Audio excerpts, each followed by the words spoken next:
Hi there, and welcome to the Cult of Cinema. My name is Aaron, and I kind of don't know what I took on. Either age, welcome. So I just realized that Scream Factory is probably what I've collected the most of. I mean, I restarted my collection with Shout Factory. Like initially, when I restarted collecting again, I didn't bring them over here. I probably should have, but that was the Roger Corman collection that got me back into collecting physical media on a regular basis again.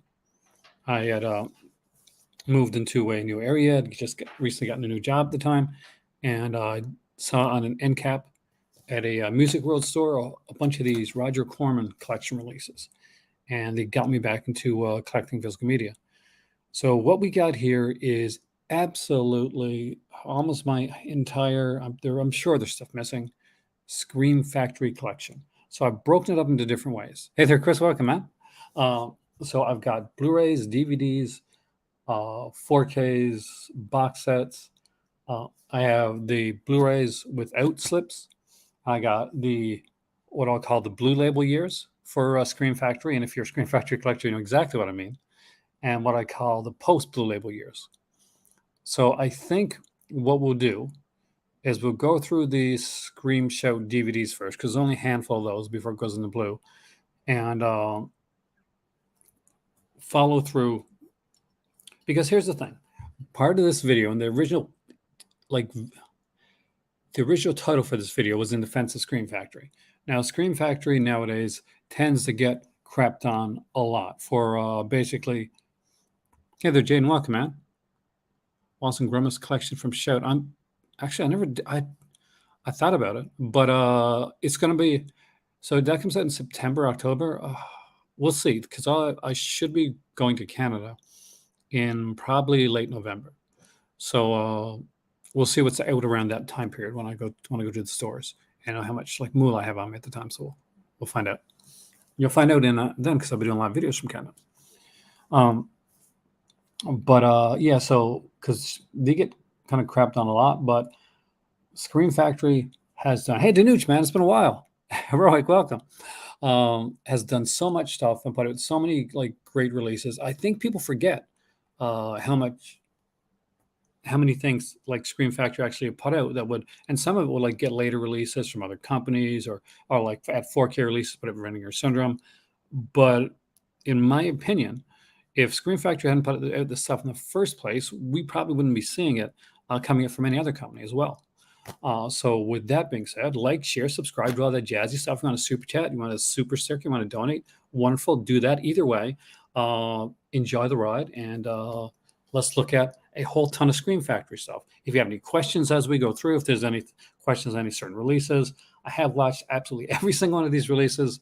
So thoughts on the movie, features, anything, if I remember, because some of these are going to be a long time ago. I'll answer as we go through. So let's start out with a couple of the DVD. Let's go with the sets. Let's look at some of these here. Not sets, but like the multi-movie things. Remember these? So Scream Factory did like these horror and sci-fi and action movie packs. And I remember picking up this one here because I just love the films that are on this. And it is Arena, which I actually really kind of dig. Eliminators, America 3000, and The Time Guardian. Now, The Time Guardian's got Tom Brolин's son, who was in like The Man from Snowy River, which is one of my big reasons behind that one. But this is like from 1986 to 1989. And there's some kind of bangers on there as well. And this is the 4 all-night horror movie marathon. So you got What's the Matter with Helen, The Vagrant, which is actually kind of a fun one with Bill Paxton. We got Godsend, and you have The Outing, which came out from Scream Factory under, was it under the title of The Outing, or did it put under the other title? I got it too. I should know, but I don't remember. But I know Scream Factory put it as well. The Lamp. I think they call it The Lamp.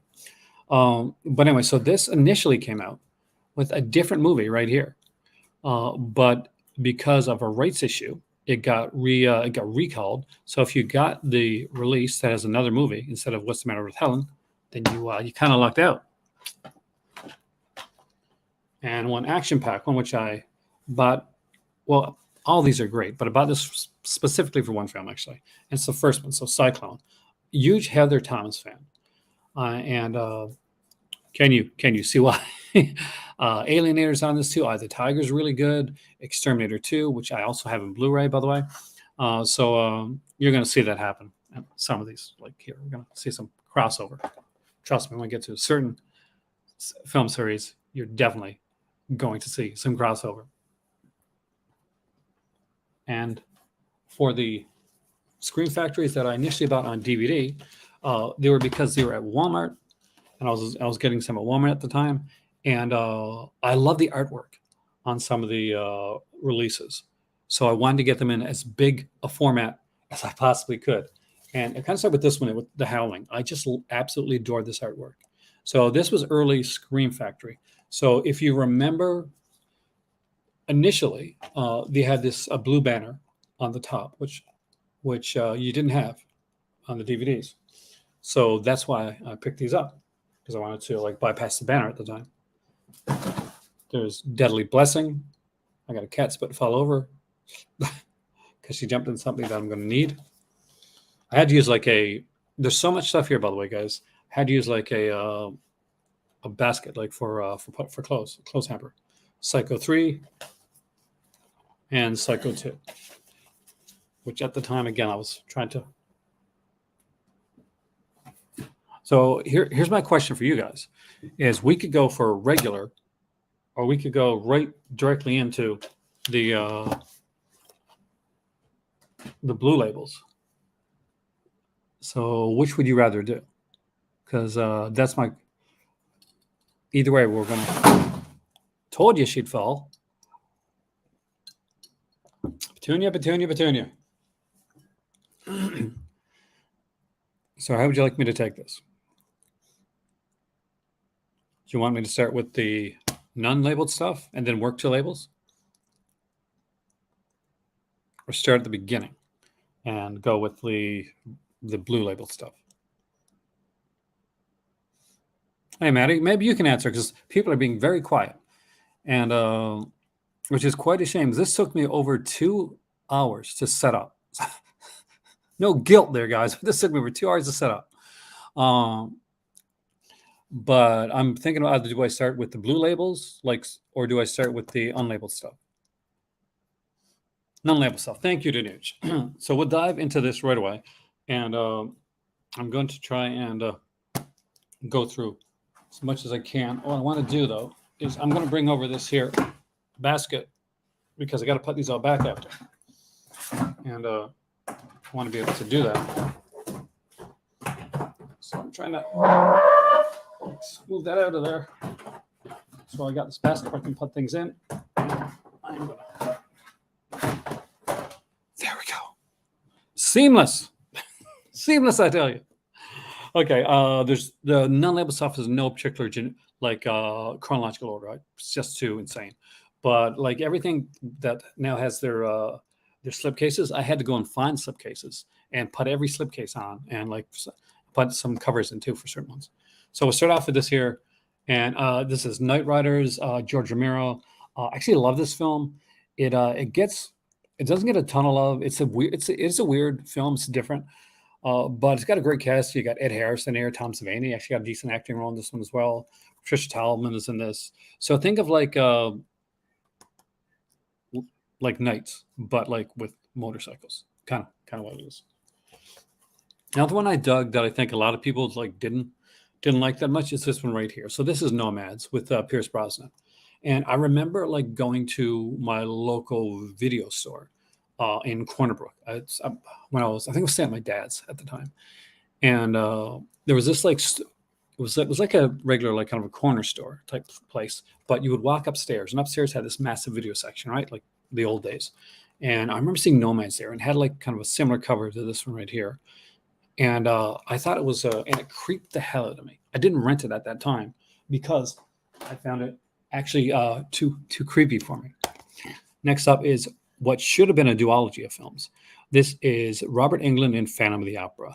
This was the first of a 2-part like series of films.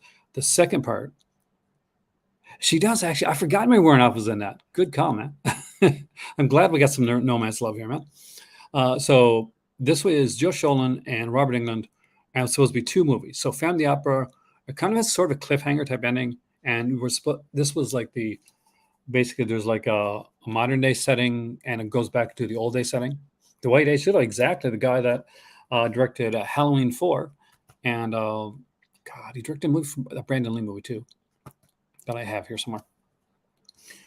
And there's supposed to be Phantom of New York, was supposed to be the sequel to this. But at the time that this came out, like Phantom of the Opera, like the stage musical, was really popular, and people really didn't know quite what they were getting with this film, because this is very much very slashery, very very kind of gore centric. A lot of it is super underrated. I adore that film, and I actually like this one too. Which is another one people that get some hate. So this is Lust for Vampire.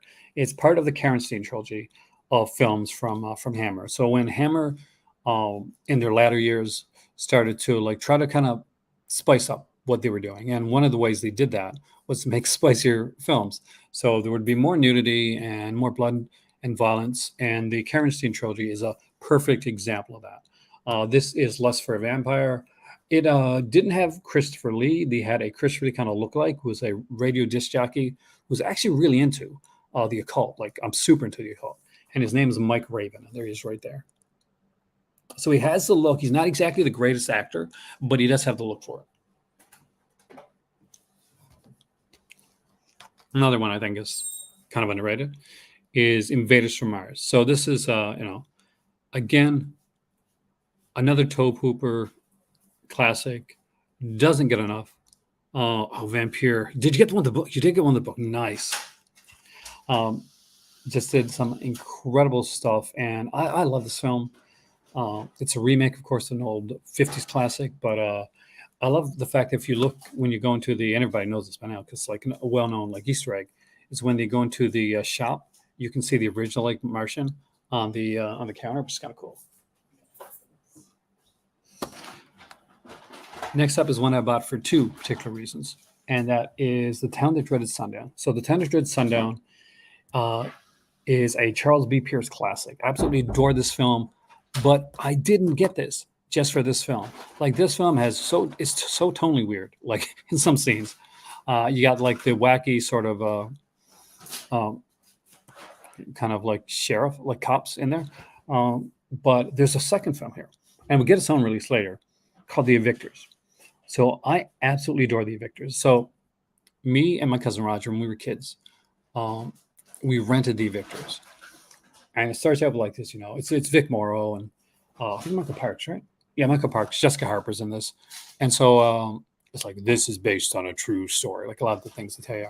And so we were watching this, and we were like creeped out like crazy. It starts with this like fantastic kind of old school where these people are being evicted from their home. They don't want to leave.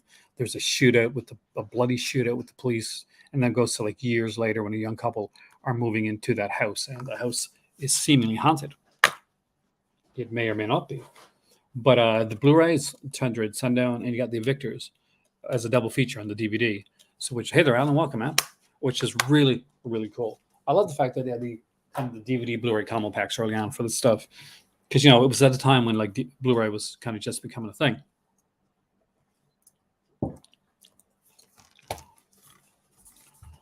Legacy with Catherine Ross and Sam Elliott. I think it's pre-mustache Sam Elliott too. No, I think he's got a mustache. He's got a mustache. Okay. It is kind of I was a super fan of Jessica Harper Danuch, and from that, Suspiria, another scary cat movie. This is such a good movie. I was actually so surprised. I'd seen this years ago. I completely forgot what it was about. I bought it blind, and I sat down one night to watch it. I'd gone by not watching it for the longest time, but what a great movie and a fantastic ending too. So next up, it's a double feature with some neat special features, and I actually kind of dig it. And it is The Ghoulies and Ghoulies 2. Now, when I initially saw The Ghoulies, I was not exactly the biggest fan. So Ghoulies 2 kind of won me over when it came to The Ghoulies. Now, when I go back and watch this now and you see the cast that's in this, Like Michael Byers is in this, Jack Nance. We've got Mariska Hargitay from Law and Order SVU is in the first Ghoulies film, and she's always been stunning. So fantastic. It's such a weird film. Like you think it's going to be like a super gremlin-ish film, it's more like black, kind of dark arts, black magic, um, kind of possession type thing with Ghoulies, kind of almost like an afterthought in the first movie. But then they become like center stage when it gets to the second one. And it's actually the second one's actually not bad. William Butler's in there, like Royal Dano, so good actors. This one was sent to me because it was an American exclusive, and I do want to upgrade to the 4K to this one because I absolutely adore this film. I love maybe skip toilets. I can see that, man. They'll get you in the end, right? I absolutely adore werewolf films. I get them from my dad. My dad's a massive werewolf fan. And this is a fantastic film. It's called Dark Soldiers. So it's probably one of the first things that I saw Sean Pertwee in long before like I watched Gotham. The son of John Pertwee. Um, great movie. There's kind of a whole like take on the Little Red Riding Hood aesthetic to this. You got Dark Knight of the Scarecrow. Two, not two, because two is horrible. I'll eventually get it because I got part one though. No. But I love that film. I'm gonna have to like literally push my cat out of that thing in a second. Next up is one I saw a long time ago when I was in college on VHS. I never thought any company would ever put it out. I really didn't, but they did, and it blew my mind. And that was Scream for Help. So they had the exact same cover. This is the VHS cover of it as well. And for the longest time, because it had such like a almost like a stepdad type of feel to it, Bad Moon is fantastic. Like I heartily hate the CGI, but even the bad CGI, like it's just one sequence. It's a fantastic film. And we may be getting to that one actually. But this one was, I never thought any company would put out. They put it out, and this is one of the things I love about Scream Factory is they put out so many releases that I never thought any company would put out that I think would fall like by the wayside with others. And Scream for Help was one of those.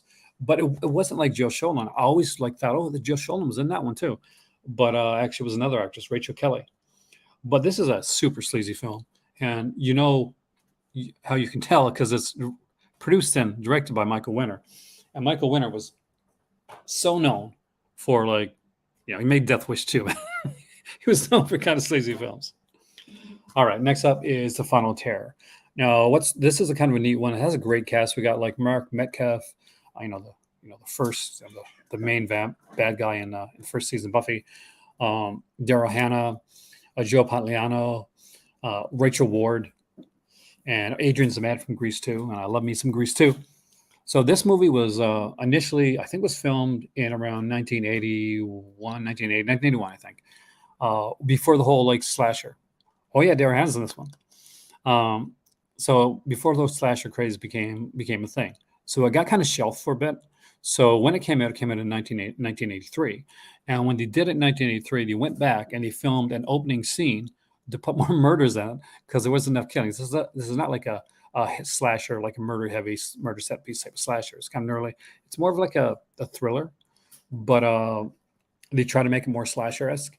And there's like some good interviews on here as well. There's an audio commentary with director Andrew Davis. The Seduction.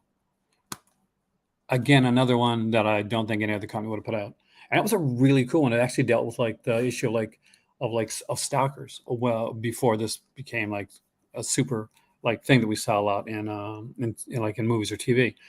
But it was really well done. Morgan Fairchild, Michael Sarrazin, Vince Edwards, Andrew Stevens is so fantastic in this movie and is so much playing a role like very different than he normally plays. It is loaded with special features, great interviews on here, audio commentaries, remembering a selection, just super great stuff. And if you've never seen it, I got to say, 100% check that one out.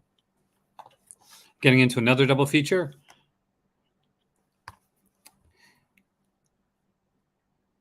We got Destroyer and Edge of Sanity. And I love both these films. This because it's like super cheesy. It's Lalo Zito, I'm sure it is right. Yeah, Lalo Zito and Anthony Perkins. And Edge of Sandy stars Anthony Perkins. It is a Dr. Jekyll and Mr. Hyde, but it's dealing with like kind of like drug addiction, and that's how he becomes like Mr. Hyde. It's extremely well done, and I think it's way underrated. So in this one, he calls himself Jack Hyde. So this is going to be the first, not the only time you're going to see this movie. And if you're watching my channel, then you may have found my channel initially, well, sort of because of this movie. Oh, gotta fix the case here. This is the director's edition cut for Nightbreed. So Nightbreed was one of the first big like sets that Scream Factory put out. If you saw my early video, Shame on You, Scream Factory. I think that's, remember that, guys? Back in the early years, that I was so upset. I said, okay, well, I'll buy the director's cut, but I really want the set. And I was very upset about it. It was my big rant, so I got a lot of views. But I adore this film. Did I ever buy the collector's edition? Well, you'll find out actually in a little bit. But David Cronenberg is so good in this movie. I'm just a huge Craig Schaefer fan.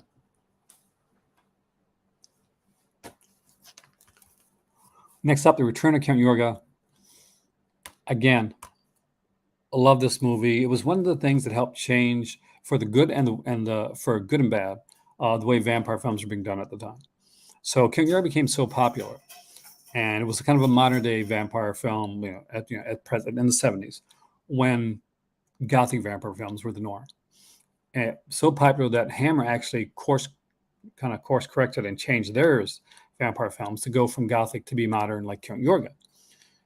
That didn't work out so well. But these are very nihilistic films. So if you like kind of like dark vampire films and you're not like super into like, okay, the happy ending, right here.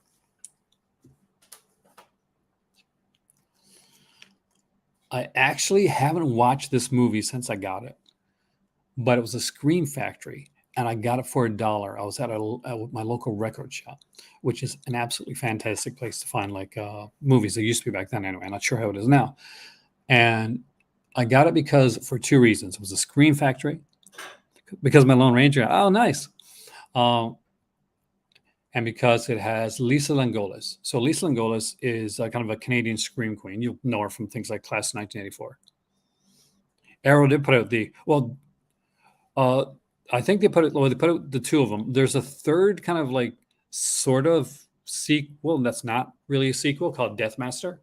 But I don't think that was included in the Arrow video release. I think Deathmaster has only been included on other, basically on its own, because of like kind of rights issues. But this is The Nest. So I'm not a huge fan of like insects or cockroaches or anything like that. So I don't know if I'll ever actually watch the film, but I got it in my collection for $1. So there you go.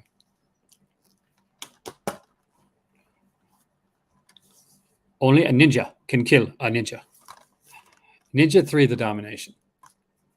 So what happens when Sho Kosugi gets together with Lucinda Dickey, who did the Breakin' movies? Well, you get Ninja 3, The Domination. The sexier ninja film. And basically, Lucinda Dickey gets possessed by the spirit of a ninja, and it's a whole lot of cheesy fun. From, if you're a Golden Globus fan, so if you like canon films, you're going to love this. If you like the ninja stuff, it's very different than the previous two ninja films that were put out. But I'm a huge Lucinda Dickey fan too, so I actually like that one. He did actually re-release that with an upgraded scan.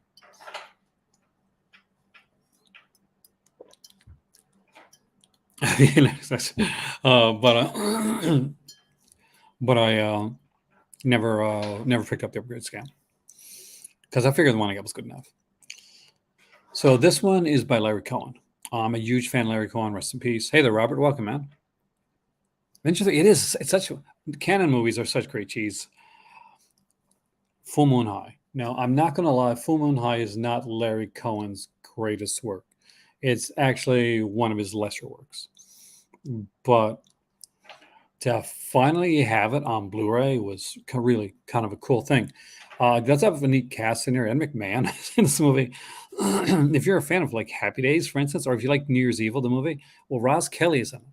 So Roz Kelly was the female lead in New Year's Evil, and she was in Happy Days as Pinky Tuscadero, but she was kind of problematic, I think, behind the scenes. So she went from going to be like one of the cast members to not actually coming back after a while.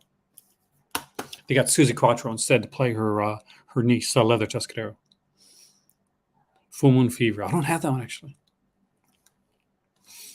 Now the double feature. So I had this on DVD. So it was put out as a Show Factory DVD release. And I bought the DVD because both of these films are films I absolutely adore, that I think are fantastic. But they put out a Blu-ray and it had more special features, and I had to grab it because it was Blu-ray and it's one of my favorites. So it is Bad Dreams and Visiting Hours. So this is one, if they put out more special features on it and a 4K, I'd probably upgrade it because I really do enjoy these films.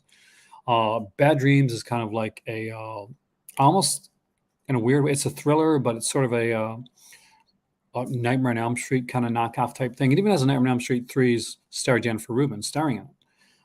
Richard Lynch is in it. Bruce Abbott is in the movie. Great cast, by the way. Some fantastic like visual stylings to it. I used to have the Tom Petty on myself. And Visiting Hours, we got Lee Grant, Michael Ironside, and William Shatner, and Linda Pearl, who had a super crush on when I was a kid. Fantastic one. If you ever get a chance to get it, pick it up. If Vinegar Syndrome puts this out on 4K, buy it. Buy it right away. Michael Ironside as a misogynistic killer is really good. Another absolutely stunning film, and they put out like this set of it with the director's cut and an extended director's cut, and it is Lady in White. So I remember seeing this movie when I was a bit younger. This came out, what year did this one come out? 1988. So yeah, I would have been just like still in high school. Fantastic film. Love everything about this one. Katherine Hellman was in it, and she was in a series at the time called Who's the Boss? That had like Alyssa Milano. It was beautiful Alyssa Milano. But Lady in White was so good and so creepy and so different. Lucas Haas is so good in this movie. If you haven't seen Lady in White, 100%. Check this one out. Really, really good film. Now, some of these are earlier and some of these are later. So some may be out of print now. So if something's out of print, I don't know. But if you know, you can feel free to shout it out. People usually let me know. I don't tend to know. I don't keep up on that stuff. Next up is Disturbing Behavior. Again, another one I really enjoyed. Katie Holmes in this, James Marsden, showing that he's damn good actor. And Nick Stahl. Nick Stahl's really good in this. Love this movie. And it was one of those 90s ones. And I was like, there's not. For a while, I was like on this kick of 80s was like just the era, and it was. But like nothing good came out of the 90s, but a lot of good stuff came out of the 90s, including this one right here. And it has the alternate ending, which is actually kind of cool, and I like.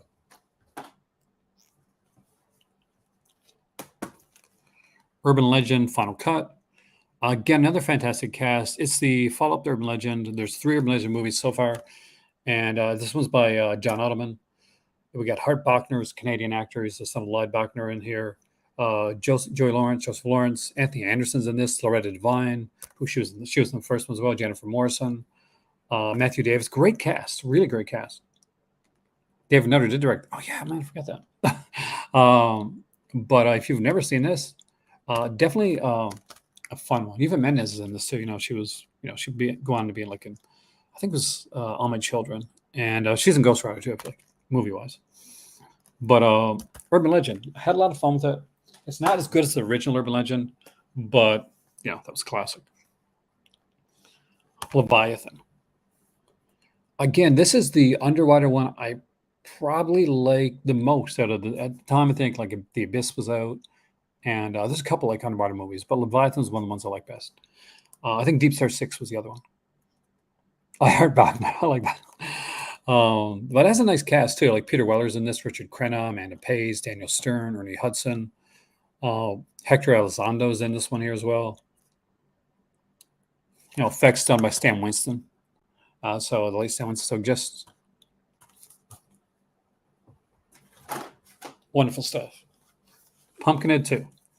So my good friend Sheldon from Corner Brook hates this movie so much that he refuses to admit it exists. Thumbs up for a lot. Yes, right on. But I actually like this film. And my better half, like, here's a bit of a hot take. She liked this better than Pumpkinhead. We watched them both together. She thought Pumpkinhead was a little bit too depressing, and this was cheesy fun. A lot of stunt casting. This we got Amy Dolenz, of course, was an actress who's kind of big at the time, and she was the daughter of Mickey Dolenz from the Monkees. You got Andrew Robinson in this one here. Steve Canale from Dallas, if you watched Dallas back in the day. Linnea Quigley is in this. Karen Kay, Roger Clinton, the brother of Bill Clinton, was president. Soleil Moon Frye, who had she was kind of going to that stage where she'd grown up, and because she'd been like a kid star with a series called Punky Brewster. Then she became like a teen thing, and she kind of transitioned into to that. Became like they go through that like transitioning stage when you kind of go from like kid star to teen star to like adult actress. One of the best remakes ever made, hands down. I'm going to say it. Some people are going to hate it. I may like this better than the original. I may like this better than the original. Chuck Russell did amazing work with this film right here. We got Kevin Dillon, who's fantastic in the film. Shawnee Smith, who's absolutely gorgeous and wonderful in the movie. Donovan Letch is in this one here. Kenny Clark, Joe Seneca, just an absolutely amazing cast. Great. Hey there, Malcolm. Welcome, man. On the bus. You should be home resting today, man. But hopefully you've out there getting some cool stuff. Or getting some cool stuff for your better half, since you've gotten some stuff lately. Get her something nice, man. I love the way that, man, you look back at your posts, because I absolutely adore your the typo there, because it's such an 80s typo, man. But great film, a whole ton of features, by the way, on here. Zoom Films 24-hour horror-thon going to take place at Colonial Theater, where they shot the original. Oh, nice. That's amazing. So this is the only, I think this is the only Scream Factory site, website exclusive that I got. And because me and my better half are big fans of aquatic horror. And it's Up from the Depths. So it's a fun one. Decent little film. Charles Griffith did it. It was produced by Sergio Santiago. Wait a minute, isn't Charles Griffith? Okay, it's Charles Griffith, Sergio Santiago. No, Charles Griffith, the screenwriter of Little Shop of Horrors. Because I always get suspicious. We have a lot of movies directed by Sergio Santiago, just saying. But it's actually not bad. It's pretty fun. I won't say it's like the best, but. So this is the double feature for Troll and Troll 2. And if you're wondering which edition I got, on the back. Yep, I got the one that included the best worst movie documentary. That's the one you got to get.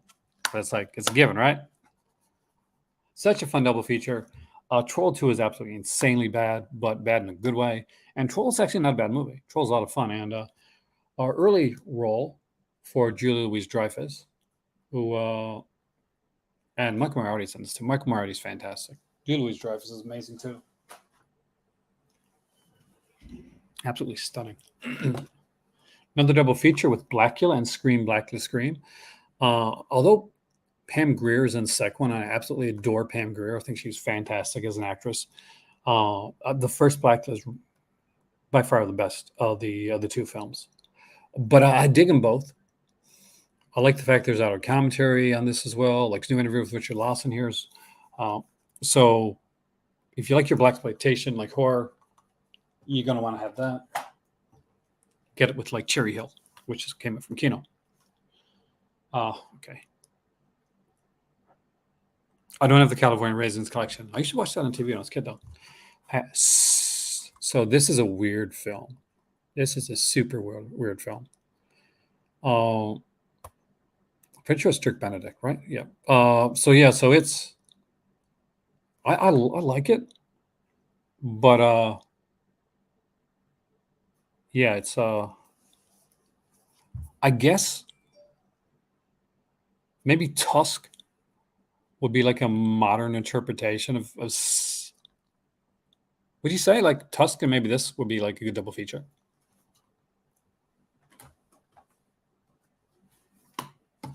I eventually had to grab the MVD Rewind 4K of this one, but this is one I remember seeing, and I think I saw it in theater. I remember seeing it on Super Channel as well. Like this is, of course, the original Swamp Thing. I'm a massive Swamp Thing fan. I've got the first two, like Alan Moore Swamp Thing Absolutes, and I've got the Nancy Collins Swamp Thing Omnibus as well. So the incredibly beautiful Adrienne Barbeau. This had like actually a really good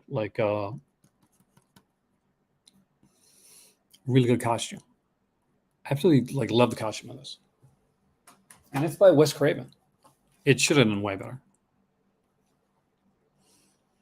Okay, double feature that I really dug, and I didn't know if I was going to because I didn't remember the films because it came out like one was in '82, one was in '86, and I hadn't seen them in years. That is the House Where Evil Dwells, which I really liked, and Ghost Warrior, so Swordkill.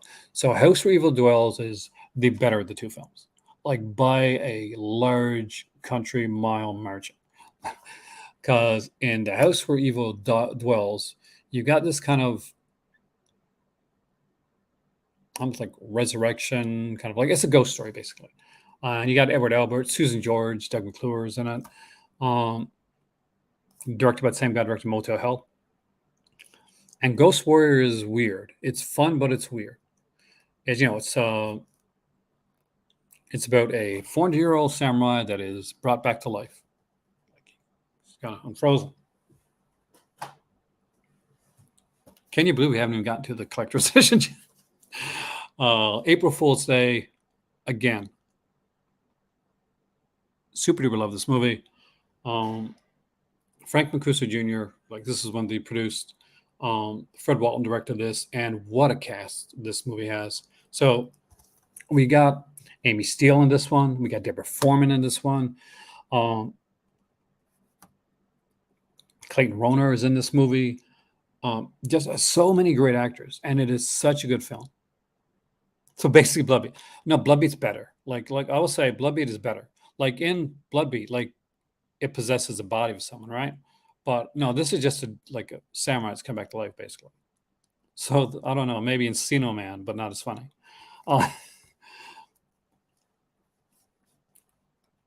But if you don't own April Fool's Day, if you're a slasher fan, shame on you because it belongs in your collection.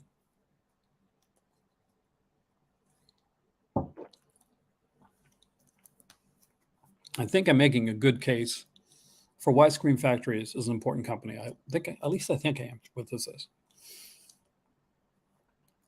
Another fantastic release. And I didn't know this was a Scream Factory release because I think initially this got I thought it had a Warner Archive release.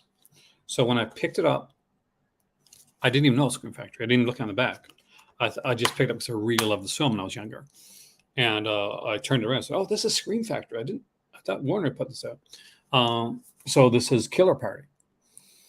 And there's actually some new interviews on this one. I think Warner put this out before, went in the Warner archives, but it was like, I think it was like just the movie.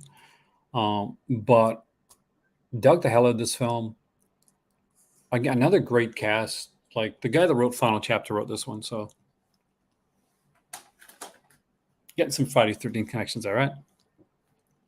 Next up is one of the horror anthologies, or portmanteaus, whatever you want to call them, that I saw in theater, and it is Nightmares. So this was a lot of fun. I absolutely adore this film. Now, the first one is the best. So, Terran Topanga. So, there's four stories. There's Terran Topanga with Christina Rains, and that's the old, like, kind of urban legend about the woman that goes out to get cigarettes, and she sees a big truck following her, and it's flashing its lights. It is a really cool film, man. Killer Party is fantastic. Second one, Bishop of Battle, is as a young Emilio Estevez, and it's kind of like a fun, cheesy, um, like fighting in a video game. Then we have The Benediction, which is Lance Henriksen, and it's kind of a car knockoff, like the possessed evil vehicle. And Veronica Cartwright and Richard Mauser in Night of the Rat, which is the one with the rats. So overall, a solid anthology film. Here's a 90s one that I initially wasn't going to pick up, but I wanted to give it another watch, and there were some features on it that I wanted to check out too. So they had so this is Stigmata, and Patricia Arquette and Gabriel Byrne, Jonathan Pryce, good movie. There's a featurette on it, Incredible True Stigmata, Marked for Life, 45-minute long documentary, and Divine Writes the story of Stigmata. So that was kind of cool. And it had a music video by Natalie Imbruglia, and I was a big Natalie Imbruglia fan growing up. Torn, I love Torn. But the song is Identity, which is her music video is on here for that. Next one I picked up, and I'm glad I picked it up because I think it might be out of print now. You guys let me know if you know. But I picked it up because at the time I needed so many more dollars to get free shipping, because Scream Factory used to offer free shipping, and that was Supernova. And I thought this was a weird choice for Scream Factory put out. It seemed like a Shout Factory release. But James Spader, Angela Bassett, Robert Forster, Lou Diamond Phillips, Robin Tunney's in this as well. Just incredible cast, and I actually really like this. I think it had passed me by. I hadn't seen it, so it's kind of a fun one to watch. Actually, it's one that I watch with my better half one these days, because it's kind of like the sci-fi stuff that I know she'd dig. The last of the OG action films. So this is Dark Angel with Dolph Lundgren. When I saw this in theater, it wasn't called Dark Angel; it was called A Come in Peace. The whole basic trailer and stuff like that was the whole come in peace, you leave in pieces type of thing.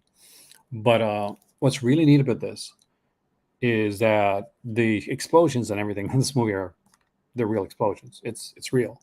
All that stuff is going on. But it's got Brian Benben, who would be in a series called Dream On, which I really liked. It was one of the first shows that had a whole bunch of nudity in it.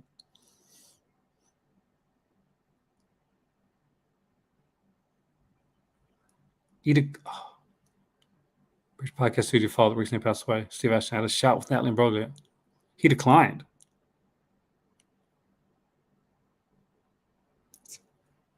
That is, you don't do that. It's Natalie Imbruglia. But this is one of the last ones to have actual explosions, because CGI would become more of a thing. But no, people were in danger of actually exploding in this one. Not sure if that's the reason that I like the film, but it kind of is. Kevin Tenney, Witchboard, the late, beautiful Tawny Katane is in this one. Stephen Nichols from Daddy's for Life played Patch Johnson is in this as well. Todd Allen's here. What's kind of comical, I think Catherine Willett does a fantastic job, is that although you got the beautiful Tawny Katane and she's kind of like the woman in peril, it's almost like a bromance between the guys. But it's a good film. It's a really good film. Actually, I love this film. I have the sequel too. No, I don't have the sequel. Actually, that's a lie. Legend of Hell House. It's Pamela Franklin, Roddy McDowell, Gail Honeycutt's in this too. It's any haunted house movies like this, I'm down for. I'm a huge Roddy McDowell fan, so I'll buy anything around McDowell, and I did dig this. Evil Speak, Clint Howard, It's like Carrie. If absolutely everybody hated Carrie, no one liked her at all. Um, Don Stark, a young Don Stark, is in this movie. So for those who remember the '70s show, so he's like Donna's dad in the '70s show. So there's a young Don Stark in this. Um, I had a lot of fun with this. A lot of fun with this movie. Huge Stephen King fan, and The Dark Half. Again, this is one of the ones that George Romero directed. Uh, Super fan of this movie. I know it gets a lot of hate, and Michael Rooker got to play a good guy in this, and they didn't want to use Michael Rooker also as a good guy. He had to really fight for it, but he did a fantastic job.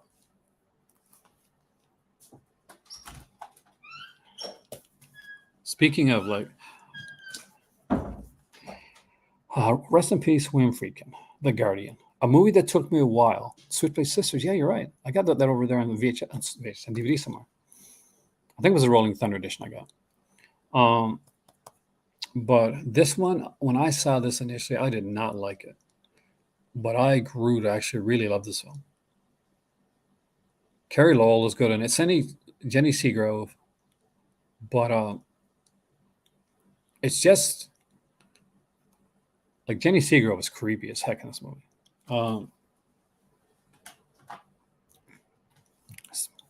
Ross Kelly, we spoke about earlier. Here she is starring in New Year's Evil, as you would say. Absolutely adore this movie. There's so much insanity about this movie that it really shouldn't work. Like, it's a canon release, so you expect it to be like super cheesy, which it is. But what's really neat is, like, although they don't reveal who the killer is till the end, pretty easy to guess. They follow the killer more than they follow like Roz Kelly, and the killer is not exactly the most adept killer that's out there, but like, he makes a lot of mistakes. Like, he kidnaps someone that he plans to kill, and she gets away. And his whole concept, which makes no sense, is to kill somebody at New Year's Evil in every time zone.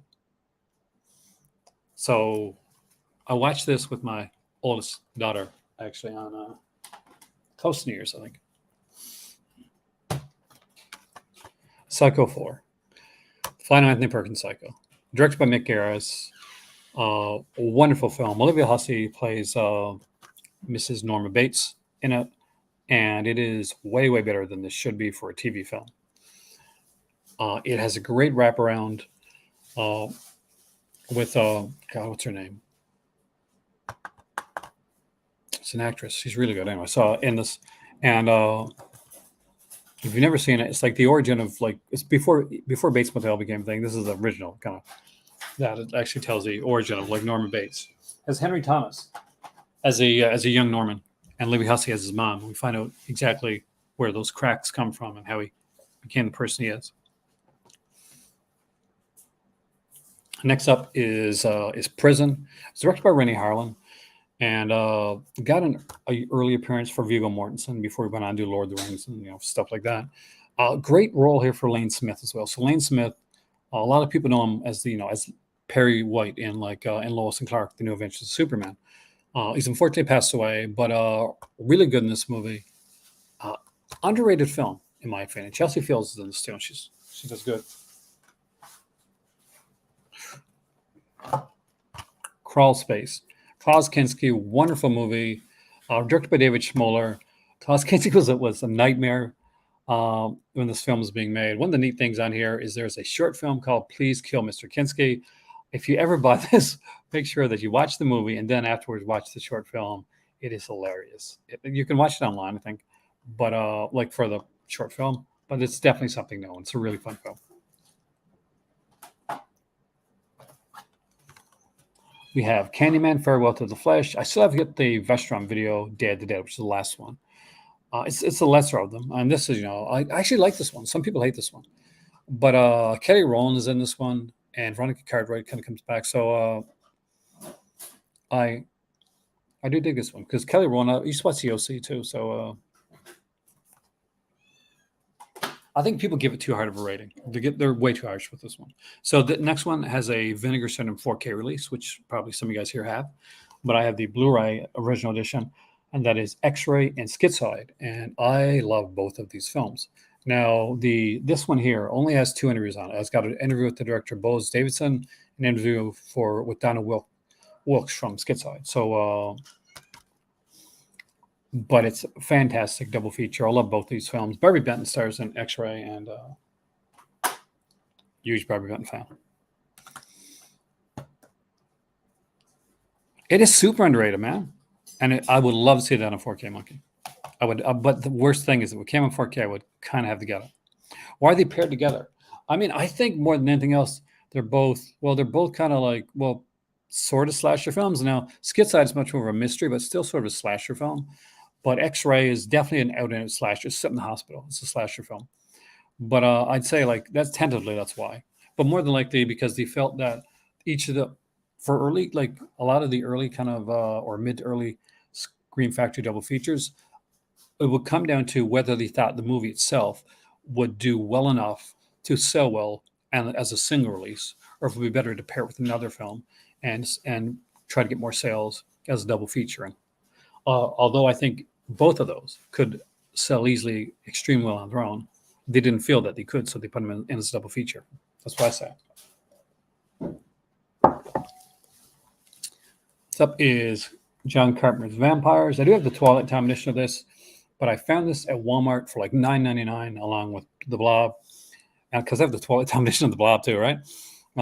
And this had some new features on there as well, so I wanted to grab this one because I actually do like this. I think it's an underrated Carpenter film, and it gets a lot of hate, but Cheryl Lee is in this one, man. And as much as I hate like James Woods as a person, he's a good actor. I hate to say that. It's true though. Maximilian Schell, Thomasin Griffith is in this. So a cheesy one. The Brain That Wouldn't Die. So I used to have the VHS Mystery Science Theater edition of this one, and I knew I had to get this because this doesn't just includes The Brain That Wouldn't Die, the uncut version of the film, which, anytime I watch a Mystery Science Theater film, understand that they have to put riffing in there and time for commercials and stuff like that. So more often than not, Mystery Science Theater, it's a cut version of that film. And sometimes because of certain things, like there may be nudity or like swearing or something that they can't have on television.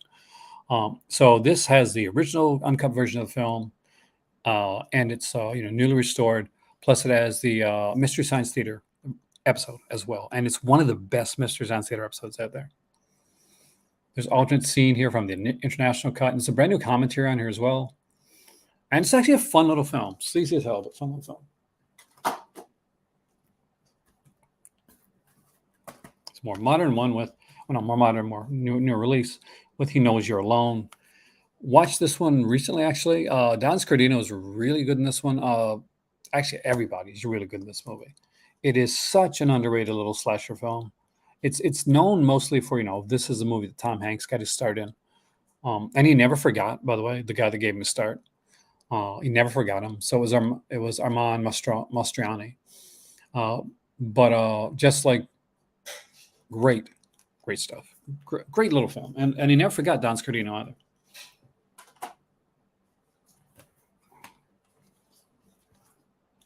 Next up is Gregory Hines and Evil Destruction. Features on this one, just a fun little like sci-fi film about a kind of a robot. Kind of cool. I promise we'll soon get to the collector's edition stuff. Final Exam. Underrated film. I hated this movie the first time I saw it, because I was watching slasher movies at the time, and I was used to either like there being a mystery to it or the slasher having some sort of like mask or something, some sort of like thing that kind of made him stand out, like a hockey mask or a kind of Michael Myers type of thing, right? But he's not. Like, you totally, he is. He's just a person. And like rewatching this, Well, years ago, I kind of like kind of fell in love with the film. There's just something about it, and I was glad to get this release. When I watched it again, like it has the most batshit insane opening that would not fly. Like I'm sure didn't fly very well then. Definitely wouldn't fly nowadays. Here you go, guys.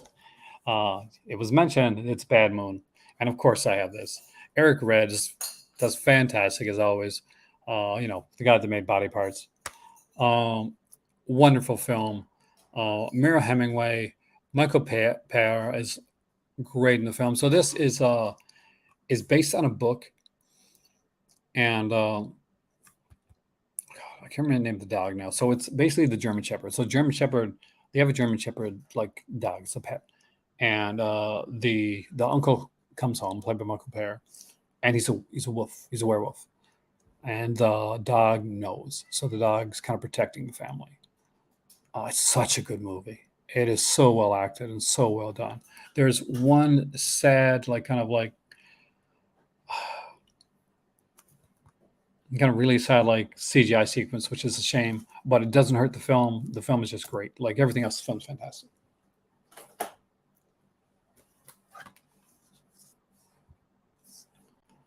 Without Warning. I dug this one. So it's a Graydon Clark release. A lot of people were excited for this release to come out, and a lot of people like gave some hate to it. But I thought this was really cool. There's an alien right there. Really cool cast too. We got Cameron Mitchell, Neville Brand, Martin Landau's in this one. David Caruso actually is in this movie too. Kevin Peter Hall, the late Kevin Peter Hall, who played the Predator in the movie Predator, plays the alien in this one as well. Because he's a huge, like 7 foot tall dude, so kind of made it easy for that. Next up is Q the Winged Serpent. And I love this movie. This is Larry Cohen, alternate classic. It's got Michael Moriarty, David Carradine, stunning film. Richard Roundtree's in this as well. And this has the thing of they made an error. So this is a Screen Factory release, but when they released it, they mistakenly released it as a shout. But it's a Screen Factory. So yeah, just check your copy, guys.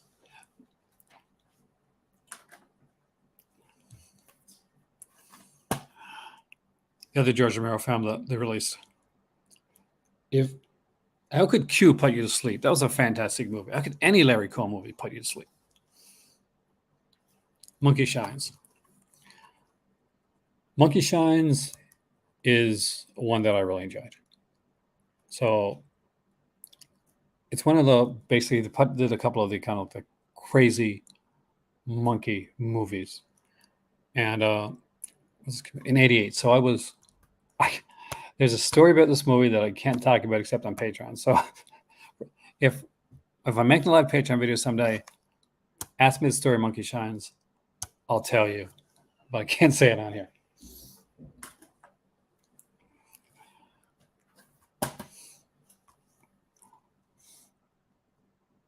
Oh, out of this stuff, no. Well, yeah. We haven't got to it yet, but not. But most of for Screen Factory stuff, not really, because I tend to not buy movies that I don't like. And Screen Factory releases are all like pretty much movies I've already seen. Like 80s, 90s, some 2000s, some 70s stuff is in here. Hey there, Senator Katie, welcome, man. Link was actually kind of cool. So I don't normally buy films I don't like because that money can be put towards movies that I do like.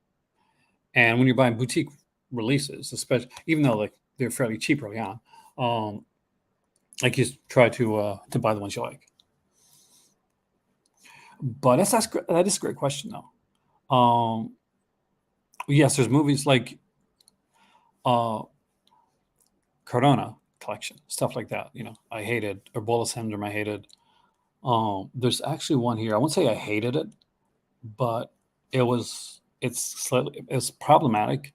And the second film I really didn't like very much, but we'll get to that one. And then when I get to the collector's edition parts. House of Drip Blood, I love this one. Now here's a movie that I do adore. Look, this is beautiful. She's gorgeous. Anyway, Ingrid Pitt. In case I forgot to say it. Yeah, that's the thing. Like, I try to blind. I've been really lucky with blind buys though. Like, I blind buy a lot of stuff from from Criterion when I buy Criterion stuff. But I've never had a bad Criterion blind buy, so I've really lucked out when it comes to that type of stuff. Now, for this stuff here, like a lot of the stuff Scream Factory put out is like well-known stuff, and I'm a little older, so I watched a lot of movies, so this stuff is stuff I would have grown up with. Werner Herzog's Nosferatu, the Vampire. I love this movie. I love Werner Herzog. He's just got such a great visual style, but I absolutely adore this. I like Nosferatu in Venice too, not as much. Like, it's not as good, but like, and this can be a bit like slower pace. It's not for everybody, but I thought Kinski did a great job in this movie.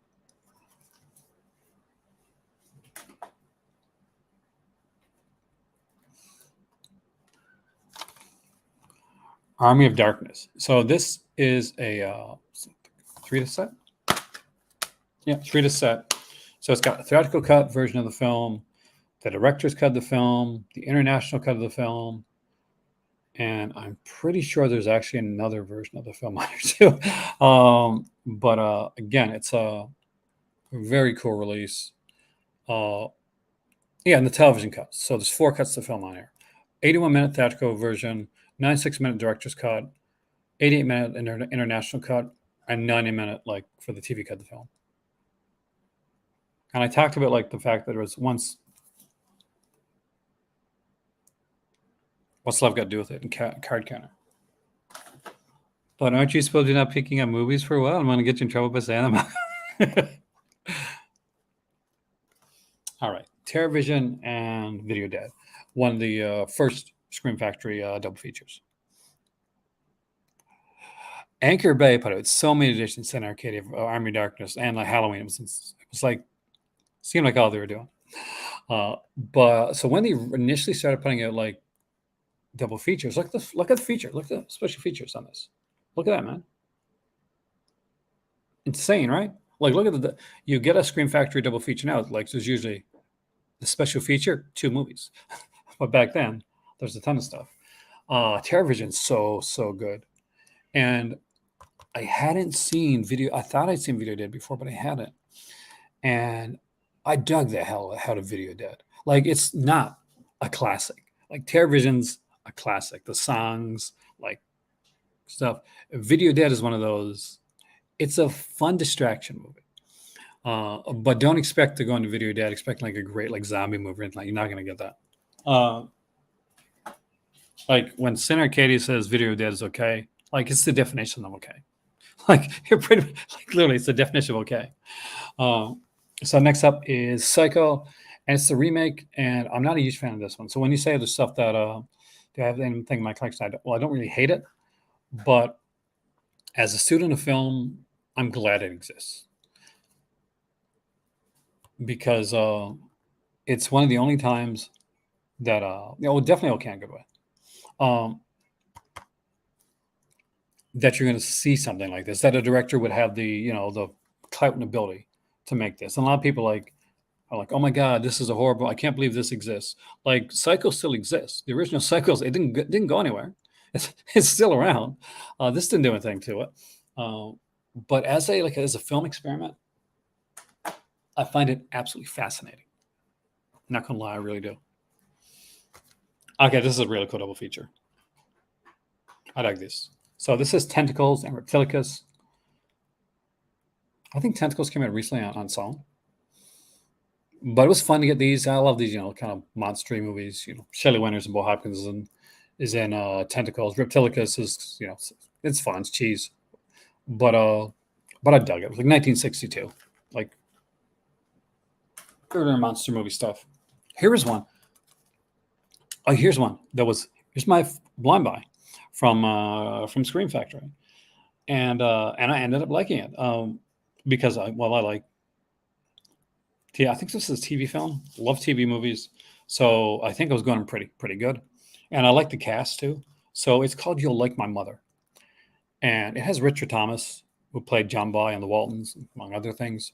I guess from the TV series, from the miniseries It too, original miniseries It, and Patty Duke, Rosemary Murphy. Like I thought it was a decent thriller.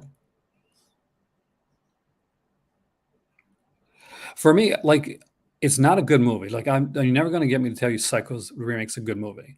It's it's fascinating that a director wanted to see if he could like kind of remake it with the original script and catch that lightning in a bottle again. See if it was actually lightning in a bottle or if you could redo it. And you couldn't redo it. Also bad casting with Vince Vaughn. Vince Vaughn's a great actor. Like, don't get me wrong, but he was not good for that. It is like it's these are one of the things that I think Scream Factory does well. Is you put little things like this that a lot of people just don't know. Philip Mora directed 2 Howling movies. Both of them are hilarious, but he actually did direct a good monster kind of werewolf, kind of beast type flick, and it's this one right here, The Beast Within. Oh, it was a terrible. Though I got to say, I did like Anne Heche. I thought she did a really good job in that role, and also thought that Abergast was really well done, cast as well. But The Beast Within, I actually really enjoyed this one. So it was written by Tom Holland, which is probably the reason that this Philip Mora is really good. But had a couple of like creepy scenes in it that really creeped me out as a kid. Here's another one that my better half got for me that's surprised me. It was like a double feature. It was only in the United States, and it is Scanners 2, Scanners 3. So it's the New Order and the Takeover, which I'm really glad I got now because I got Scanners from Criterion, and I've got the 4K Scanners cop movies from Vinegar Syndrome. Julianne Moore did, yeah, she did do a good job. But like when you're like your Norman isn't like working, that kind of takes the rest of it away, right? It's still a fascinating study for like a film student. But I had a lot of fun with these. I'm not sure. Are these at a print too? I'm not sure. I know a couple of the double features in a print somewhere along the line. Here's a really early one. I'm gonna fix the case on this. Pretty sure this is this is probably one of the first 10, I think. And it is Death Valley. Love this movie. Stephen McHattie's in this. Catherine Hicks, Paula Matt, Peter Billingsley. Got a great little twist, by the way, near the end of this one.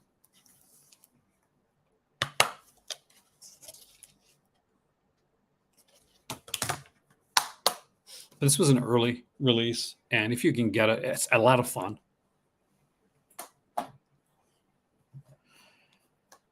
Okay, this is the only one else that's out there for sure.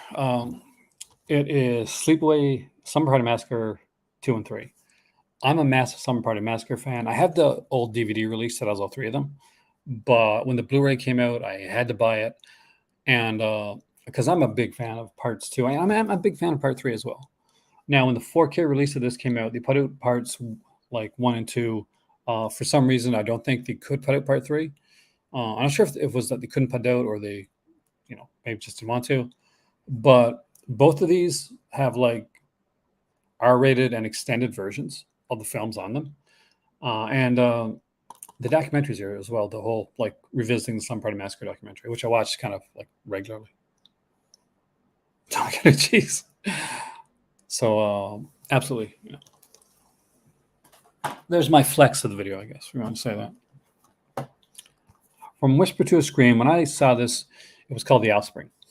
And it is a cool little like one done by Jeff Burr. And it is an anthology film. Great actors in this one. Susan Tyrrell's got a really cool part. I love Susan Tyrrell. We talked about her in a recent video. Terry Kaiser's in this, Rosalind Cash, Cameron Mitchell. Clu Gallagher has a really neat role in this movie, by the way. So there's a documentary on here called Return to Oldfield. And it was such a good documentary. No, sorry. Decade Under the Influence. Under the Innocence. It was such a good document. No.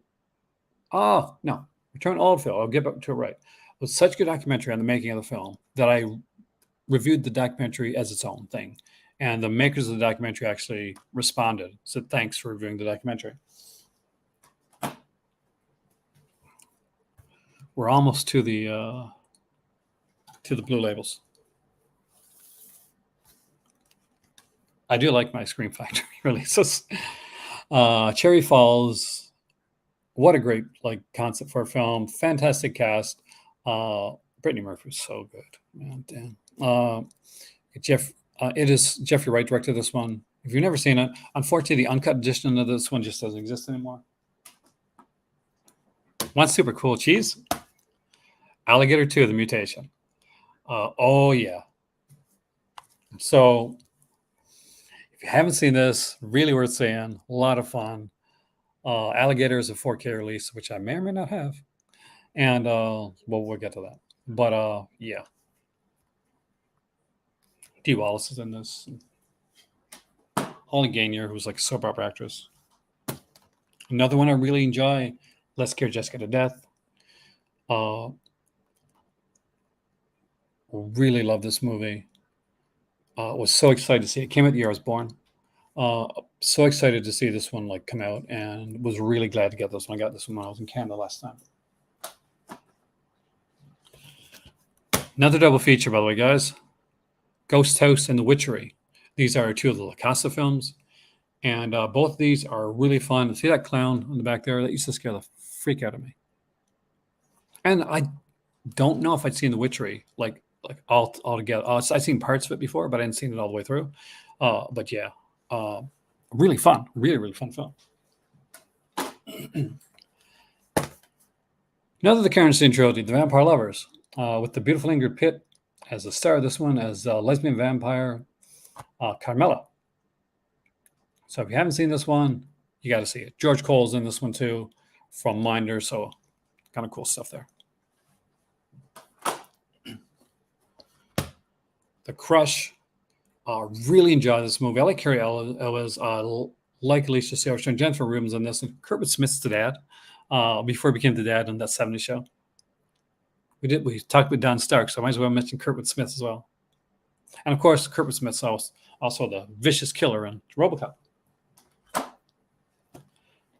One of my favorite killer rat movies, maybe my favorite killer rat movie, is Deadly Eyes.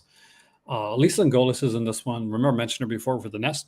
So this is another one that she did. We got Sarah Botsford in this one as well, so super Canadian. Scatman Crothers does a good job in this one. He had I think Dachshunds or something like that dressed up as rats, which is absolutely hilarious. But it's a fun film, and it's brutal too. It's brutal. It does not steer away from killing. Little kid gets killed on it. So there you go. Ghost Story. Again, another one that I saw when I was too young to see it in theater. It's the opening of this scared the crap out of me when I was young. Man, did it ever freak me out. But what a cast, man. Fred Astaire, Melvin Douglas, Douglas Fairbanks Jr., John Houseman. And at the younger actors were Craig Wasson, Patricia Neal, Alice Krieg plays a double role in the film.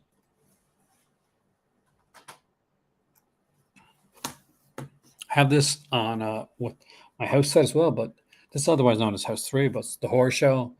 And Brian James is really, really good in this. He really kind of takes center stage. Lance Henriksen, Dee Dee Pfeiffer, great cast. The Howling 2, Philip Mora, not a good movie, but a fun movie.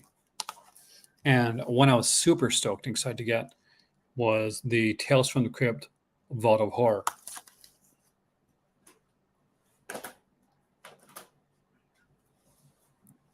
I've got a few Shout Factory releases, which I'll do probably at the end of the video. But let's get into the Blue Label.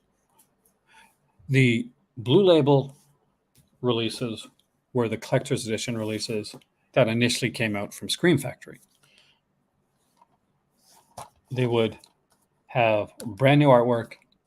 Early ones had these stickers on them, and they had this blue, like here, right up top, this whole blue liner right up top.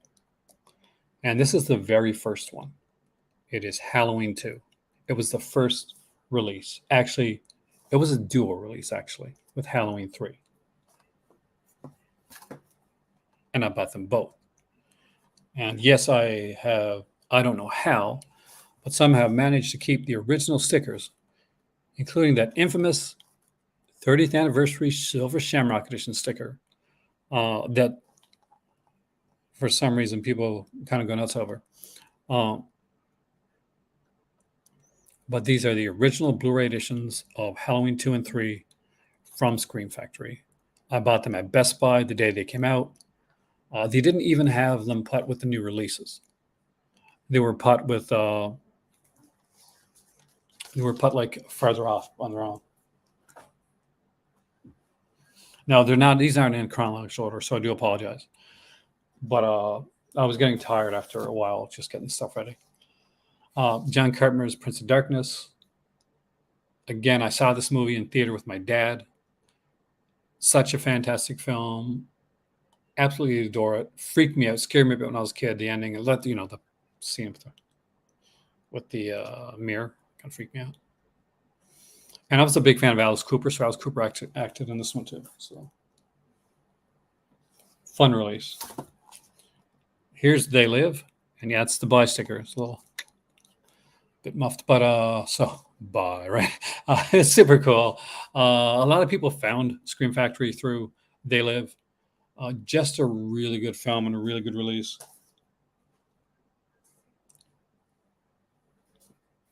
I'm not somebody that got rid of my Scream Factories when I like Blu-rays if I've upgraded any of them to 4K. Like I keep my 4K, my Blu-ray editions. I would never get rid of my initial stuff. Motel Hell. Again, this is a really gotta make sure this isn't the one that got hurt. No, my Arrow edition was the one that got hurt, I think. It was Funhouse. I had Funhouse too, and my better half broke it in half by accident. We're packing things, get ready. But I still have the Arrow edition though. But a Motel Hell right here. Actually had a lot of fun. This movie is a lot of super fun, cheesy stuff.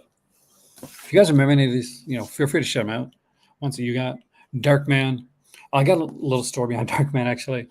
I was doing journalism, and I was just finishing off journalism in school, and I used to edit like some of the radio shows and stuff.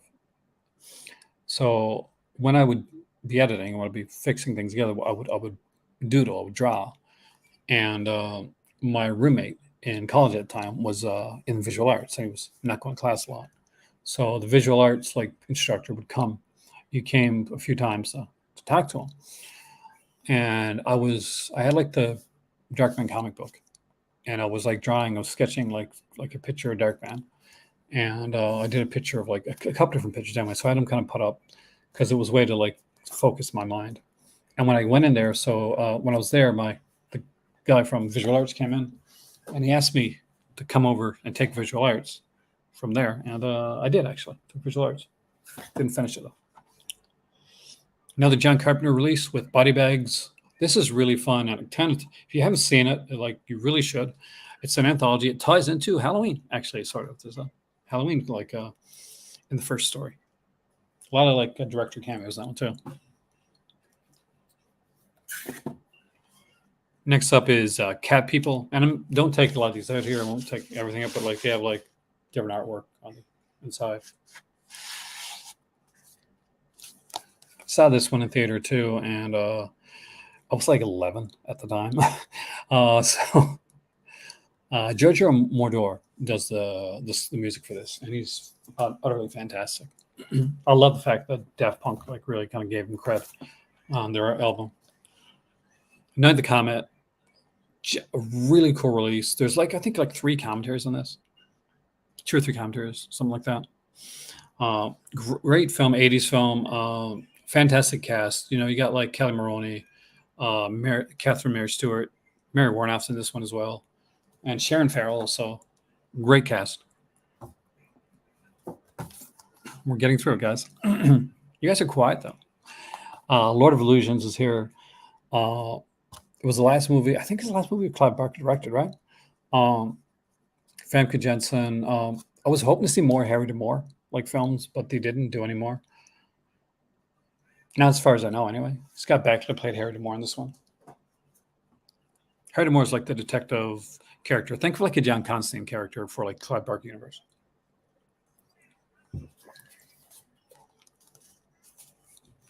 From Beyond, the original like Blu-ray edition of this one, with the absolutely beautiful Barbara Crampton.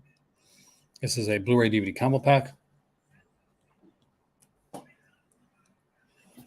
I got to meet the star of the film, and Coombs, like I talked to him. I said I love Barbara. I love you in this film. I thought you were fantastic. He said I always thought I was miscast in the film. He said I always thought Bruce Cabot would have been a better choice for the role. But it's one of my favorite Jeffrey Combs films. Assault on Precinct 13. Just a great film. Just an utterly great, amazing film. Absolutely adore this movie. Class of 1984. A brutal film. And again, Lisa Langolis is in this one here as well. Like Perry King does incredible. Roddy McDowall steals the show in this movie, though, man. Roddy McDowall is really good. Michael J. Fox is in this. Timothy Van Patten is incredible in this movie. Everybody's great. But Roddy McDowall has a scene when he's a teacher and he loses it. And all he wants to do, he's a good teacher. He wants to teach. He wants people to learn. He just wants people to learn something, to learn in his class. He just wants them to. So he goes to class. He's lost it, and he takes a gun into the classroom, and he puts it to the kids. He wants them to get an answer right. It's utterly heartbreaking, scary in today's time, but was a heartbreaking scene. The Burning, love this movie. Fantastic song. It's one of the few where it's actually a final boy instead of a final girl. I am the future. Unfortunately, the story for this movie, the actual story, was written by a very creepy dude. All right, so of course I've got these. Sleepaway Camp. Sleepaway Camp 2. Sorry, it's 3. Sleepaway Camp 2. Sleepaway Camp 3. I'm a massive fan of this franchise. So happy to have all 3. I also have the 88 films for parts 2 and 3 as well. Escape from New York. Original, Snake Plissken. Great film. Whole second disc bonus features, by the way. Got Pumpkinhead here, the original. So yeah, I've got the original as well. And again, love this movie. Another Carpenter film with The Fog. I should have the Carpenter films I put together, actually. I actually really, really enjoy The Fog. You got a bit of hate back in the day. Gotta put. Okay, let's see if we got. I'm gonna put all my Carpenter films together.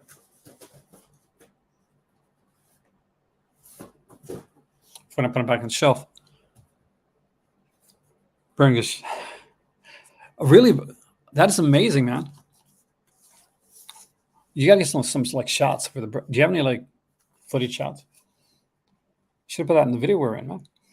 Mad Max. This one was actually one of the ones that showed up in my local Walmart for like $10, and had to grab it because this is my favorite of the 3 Mad Max films. I know most people like Road Warrior best, but it's my favorite of the 3.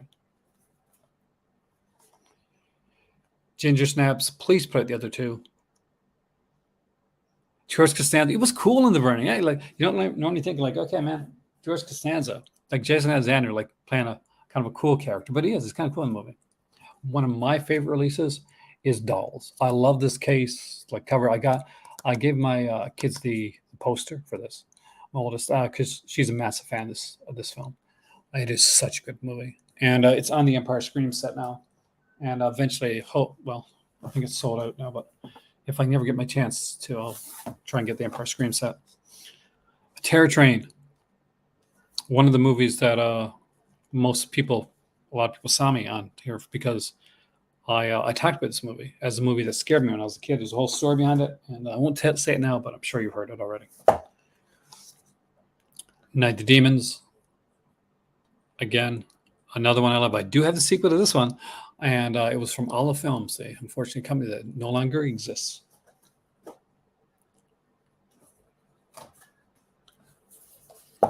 Day of the Dead actually had a decent documentary on here as well. I'm a big Day of the Dead fan. I'd love to see a 4K of this one eventually.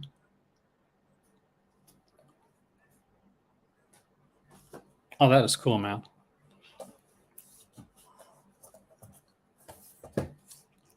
Lake Placid, written by David E. Kelly, actually. It was kind of like big at the time for Ally McBeal. The next three are IFC releases, and they're okay. IFC, one of them I actually have yet to watch. So this is the one film in the collection I'm seeing. But this one's not. So I'll show you the one I haven't seen, that I haven't watched, or at least I didn't finish it because I think I put it on and I went to sleep. So I've never watched it. So I'm not gonna lie to you. And that's this one right here. It's Dead Souls. So it may be good. I don't know. I can't tell you for sure because I put it on one night when I was watching like a bunch of films, and it was like the last film of the night, and I fell asleep. So I don't know. It may not be the quality of the film. I just was tired. Cockneys vs. Zombies, I really love this one. I bought this one at a video store. You can see right there.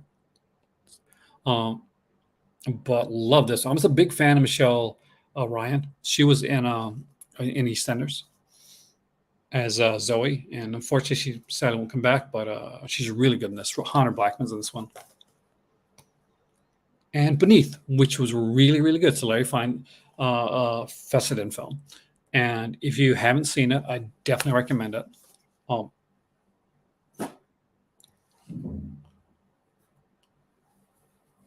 We have gotten to the label-free stuff. And we'll start with the movies that scares me the most. The Strangers. This scared me. It really, really scared me. Not many movies do, but this one did. More realistic horror scares me as opposed to the demons or monsters or stuff. Village of the Damned is a fun film. It's a flawed Carpenter film, but it's a Carpenter film that I really enjoyed. Probably because I'm a huge Christopher Reeve fan. The late Kirstie Alley's in this too. Dennis Kozlowski, from the Crocodile Dundee films, is in here. No, it's an okay as a remake. Not the greatest. I love the sequel too, man. I saw the sequel in theater, and I still got to pick it up. Strangers Come Night is really good. It's a very different film. It's totally so different. I don't have the 4K yet, but this is Child's Play, the collector's edition, and yeah, massive fan of this movie. Saw this one in the theater with me, my dad, and Raj. We're the only three people in the theater. So I was like, man, this movie is going to bomb, I guess. Nobody's going to see it. All right, so next up is Demon Knight. It's one of the Tales from the Crypt movies. Yeah, I got to agree. The sequel is Strangers. It's fantastic. I would love to get the vinyl for that, if there's vinyl out there. So this is really good. Jada Pinkett Smith, CCH Pounder, Billy Zane, William Sadler's fantastic in this movie. Don't I have the other one here too? Yes, I do. Okay, let's get up next. Bordello Blood works, even though Dennis Miller, even in the set, was known to be a real dick, but it works. The film works.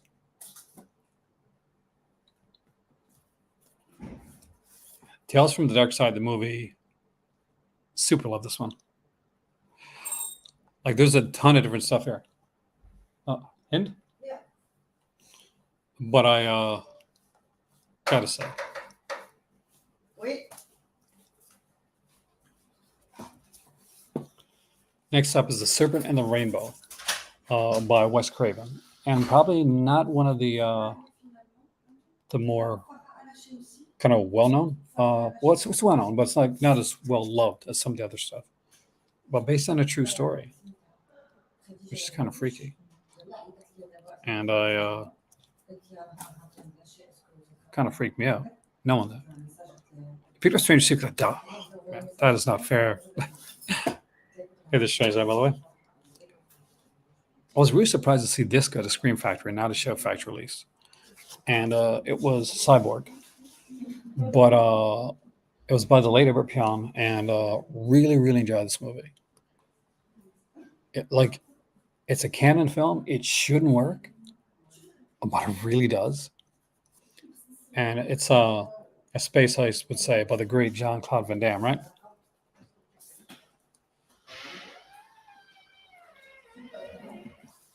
Follow that up with the original Carrie, which is another one that I have like so many editions of, but I don't have the 4K yet. But I got like a lot of editions of Carrie. And this is definitely one of the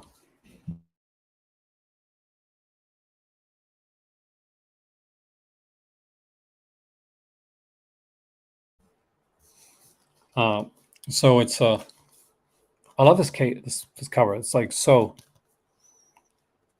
good.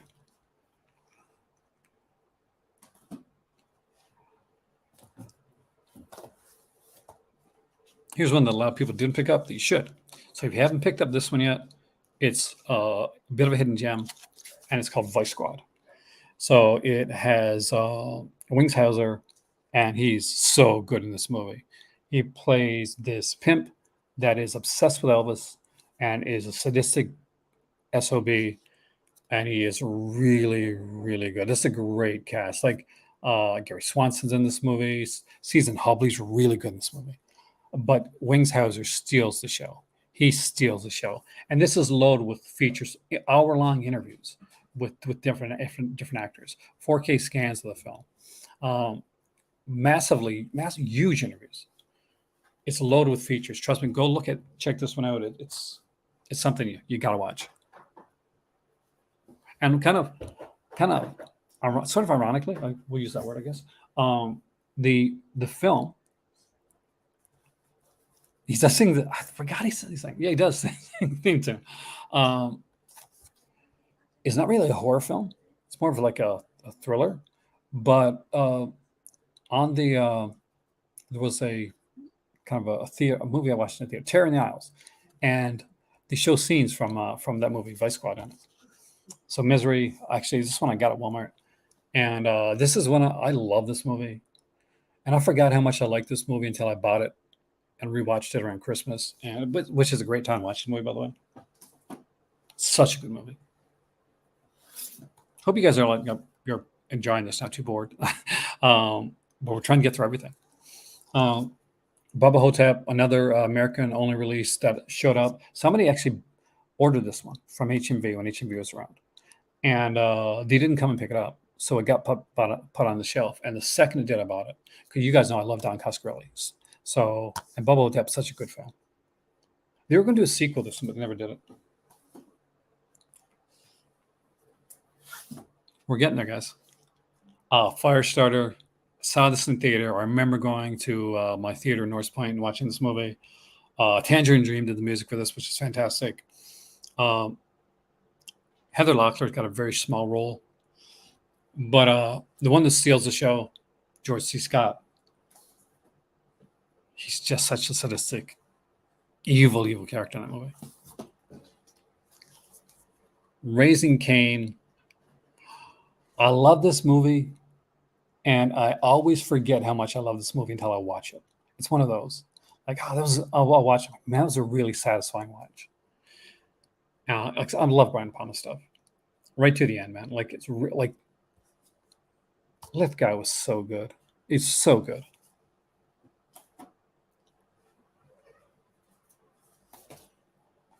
In the Mouth of Madness. The best H.P. Lovecraft story that's not H.P. Lovecraft. Carpenter was genius doing this one. Shocker. I have the poster. I'm not even joking. I got the poster right here. Which won't take it right now. It'll take too long. But it's right on the side.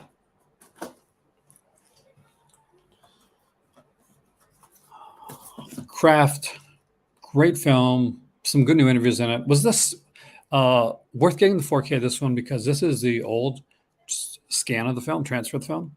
But it's not a bad transfer. It's just they didn't do anything with the new, didn't do remaster it. Texas Chainsaw Massacre: Next Generation. I love this movie. I do. So we got both the theatrical and the director's cut, and have a lot of fun with this because Matthew McConaughey kills it in this movie. He really does.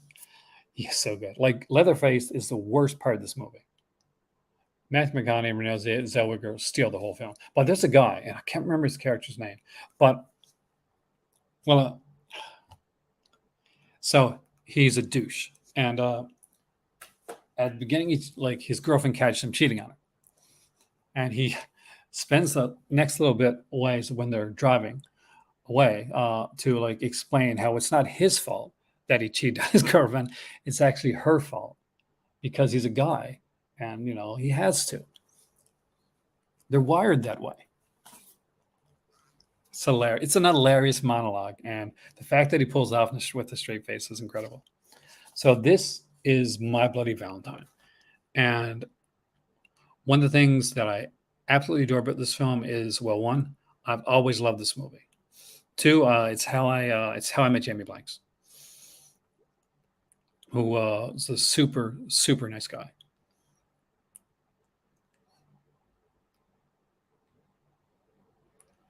So because I lived where this movie was made, and he worked his best to get me on special features, but I didn't see that until too late. I like this one. I know a lot of people don't, but Sleepwalkers. It's a weird ass film. It's the only kind of original script by Stephen King, done for screen. But yeah, Mick Garris directed it. Mick Garris was so good. He's so underrated. Next two are going to be kind of problematic, and I got them for $1 each when HMV was closing down, which is the only reason that I bought these, because I would want to support the director. But I'm not going to lie and say that I didn't like the film. I'd be a hypocrite if I did. What was really strange is that I understand them putting it out because they were big 90s horror films. What I didn't understand, and I've never listened to, is any of the special features, because the director's involved, and I really don't think he should have been. I think it was a bad choice. But it is Jeepers Creepers and Jeepers Creepers 2. This one I actually didn't like. I just got them both for $1, and I figure I wasn't really supporting the director at that point, so because I do like the first movie. Classic slasher, Hell Night. Own this one. It's such a good slasher film.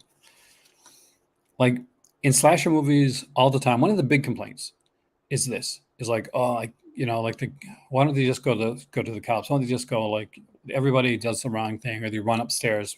Remember in Scream, big breast girl that runs upstairs when she should be running at the door. Well, in Hell Night, one of them does run out, goes to the police. Watch the movie. I saw this in theater. This was, Dad hates this fact, but this is my Dracula. This is Dracula that I grew up on. Frank Langella is so good in this. Laurence Olivier, Donald Pleasance. Oh, man, what a cast. The creepiest Lucy, I'm so, of ever, is in this one right here. There's no Dracula Lucy that's creepier than that Dracula Lucy. People Under the Stairs, fantastic film. Another Wes Craven classic. Man, Wes Craven was so good. Candyman. God, it's a classic. I love this movie. Theatrical and unrated cut on this, by the way.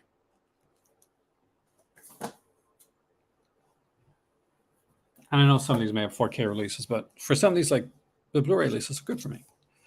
Exorcist 3, Best Exorcist sequel. I'm actually kind of interested in the new Exorcist movie. I know a lot of people aren't, but I am. But I like this. It has both the theatrical and director's cut on here as well. And they're different, actually. The cuts are different. Sometimes, the director's and theatrical cut will be kind of similar, but there's big differences. House on Haunted Hill. I know a lot of people don't like this one too, but I actually dug it. Famke Janssen, sexy as hell. She's great in this. Jeffrey Rush is really good in this movie too.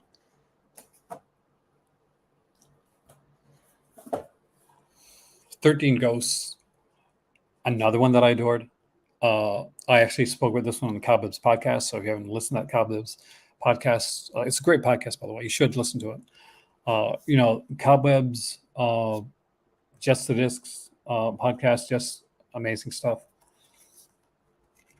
Anybody's got a podcast, please, always feel free to pimp them out, because I'm always listening to podcasts and I always forget ones.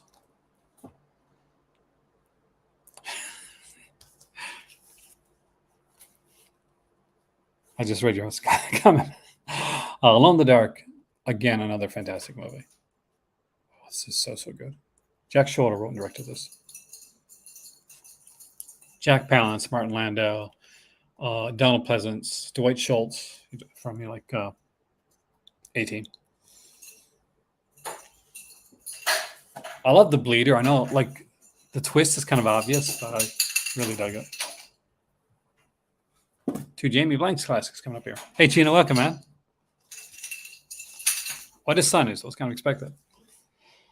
Urban Legend. Great. And the second disc, the making of, featuring making of, is really, really good. It's filled with people from the film. It just goes over the whole thing from pre-production all the way through. Just great stuff.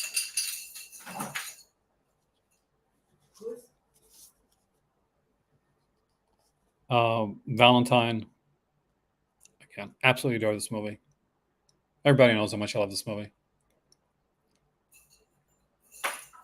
Well, it's cool, the commentaries with Jamie Blanks, Don Coscarelli.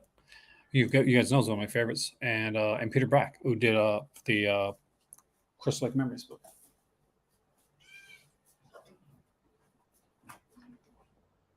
Oh, we're almost to the box sets, by the way. Dreamscape, Snake Man, Creep Me Out. There you go. That's one of my favorite movies. Is it really? Yeah. That Snake Man was so freaky. Yeah. Ghost Ship. The opening of Ghost Ship is amazing. It's so good that it ruins the rest of the film, because nothing can beat that opening.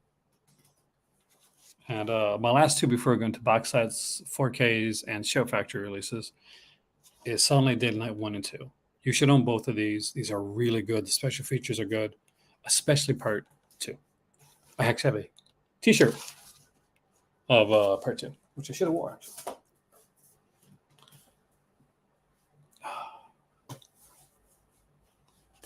The Amityville trilogy. This one I know is out of print.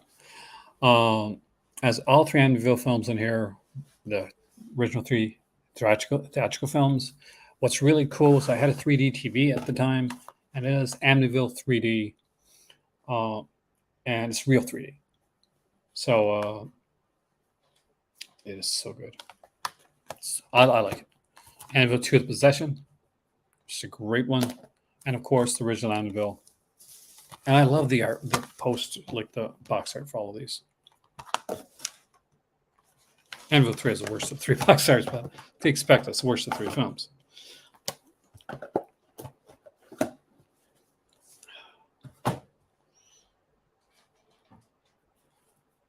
Next up is, should we do it next?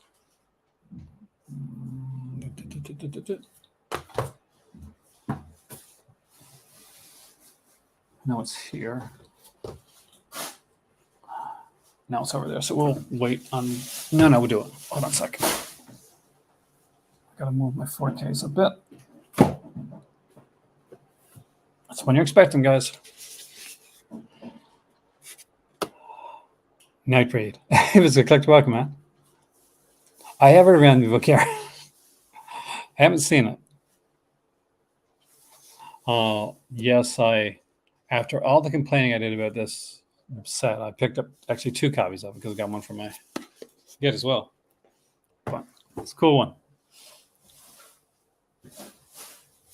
Anybody remembers my Shame on You Scream Factory? I was actually went and bought the set afterwards. All right, so some smaller sets we got here is the Slasher Season 1. They only did the first season because the first season was done on Chiller, and they had a kind of deal with IC that to put out Chiller stuff. All the rest of the seasons of Slasher were not on Chiller. But the first season is really good, really easy to figure out the killer. So a lot of fun with that. This is the original, not the re-release, for the Vincent Price Collection Volume 1. I went into print. I'm glad this came back in print. It's got Pit and the Pendulum, The Mask of the Red Death, Haunted Palace, Follow the House of Usher, The Abominable Dr. Fives, and Witchfinder General, which are fantastic films. Have Volume 2, but not Volume 1 of the Paul Naschy collection. And this is a good one. We got Hunchback of the Morgue, which is a really good film. My dad loves this one, actually. Dragonfly for Each Corpse, which is kind of a Giallo-esque film. The Devil's Possessed, Exorcism, and there's one werewolf film on it, Werewolf and the Yeti, which is a lot of fun. Every night. And one that I actually dig, the Poison Ivy collection. Like, if nobody else is going to put out, like Scream Factory, put out the Body Chemistry or Night Eyes set, come on. You put out the Poison Ivy collection for crying out loud. And there's a commentary on the first film. There's not a lot of features on. There's no features on the rest of them. So Poison Ivy 2, Lily, Poison Ivy 3, The New Seduction, and Poison Ivy, The Secret Society, which blew my mind because I was a big fan of like all the versions of like Degrassi, and one of the girls from Degrassi's in that.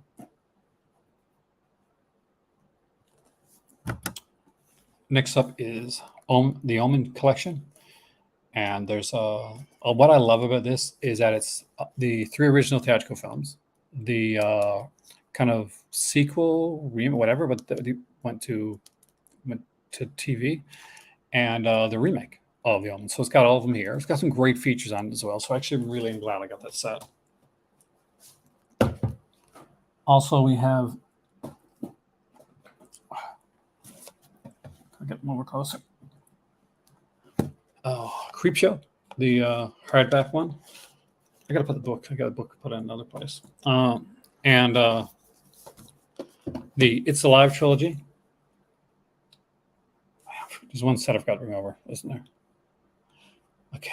Oh shoot. I forgot to bring a set over. I gotta go get it. I forgot to bring a set over. Out of all this stuff, I forgot to bring one set over. Which one? Critters. The Wreck collection. Have you never seen? Oh, dude, this is a classic. This is like Larry Cohen at his masterful. Look at that. Like Michael Moriarty's in this one. He's in the third one, I think. On the 11. Like, some people don't like On the 11, but I love it. I really like the Wreck films. Part 3 is so different, but I dig it.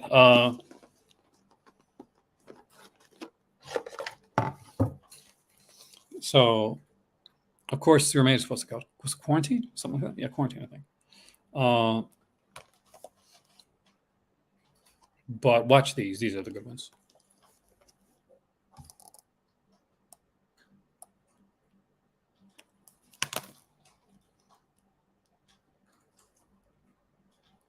I actually dig them all. It's like some people like say, "I like the first one, but I like the rest." But I like them all.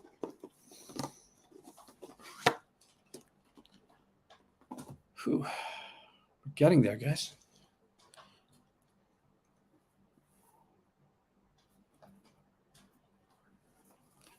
Of course, I have this one.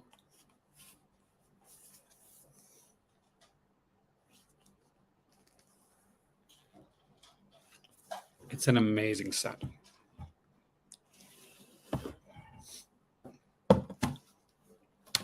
When you find it?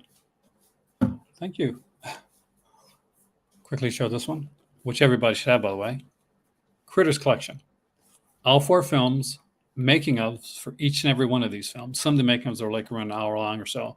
And 100% pixel up, by the way, guys. It's a great, great release. This has original Halloween, part 2, with of course, the theatrical and the television cut. Halloween 3, 4. You had that set. 5. Had seems like a past tense thing. Was that because you moved? Part 6. H2O. I don't care. I really like this one. That's a great film. It's just fun. And then I have issues with this one. I really don't like this, but I really think that Rob Zombie was giving a middle finger to the studio when he made this film, actually.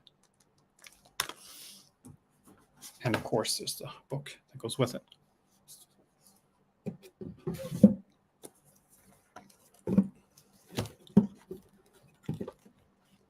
Now, the Rob Zombie 2 one, what it does have is like a special feature disc, which is really good. Not about Rob Zombie 2, about the other Halloween films.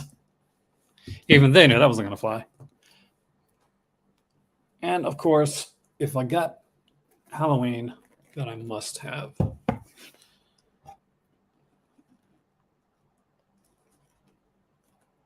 Smash It Dang.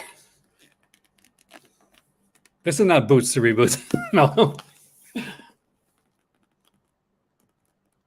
It's fantastic the way they did these. Just absolutely great stuff. And you shouldn't be ashamed to say, man, if you like something, you should never be ashamed to say that you like it. Friday 13th.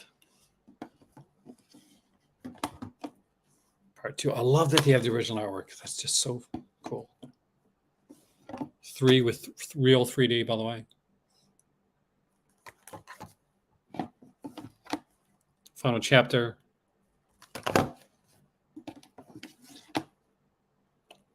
The ultra sleazy Danny Steinman, A New Beginning, which I really like. So there you go. Say you like Rob Zombie's Halloween 2. I like Friday 13th Final Chapter. Sorry, the New Beginning. Both movies get hate from people. So there you go.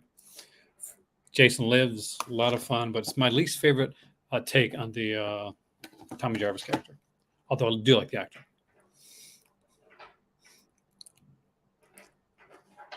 Friday 13th, The New Blood. Jason Takes Manhattan. Takes Vancouver. Jason Goes to Hell. Wasn't a huge fan of that one initially, but it grew on me. I actually really like Jason X. My least favorite one in the series is this one right here, which a lot of people love, is Freddy vs. Jason, because it's not a Friday 13th movie. So it is a Nightmare on Elm Street movie. Not a good Nightmare on Elm Street, but it's a Nightmare on Elm Street movie with Jason, like kind of sandwiched in. Remake. Love this. I think it's way underrated. And 2 discs, bonus features, and also the book as well. So here's the hard part, getting stuff again.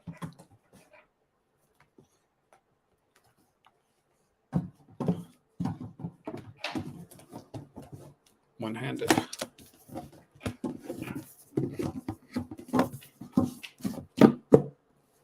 I don't have a lot of like 4K stuff when it comes to when it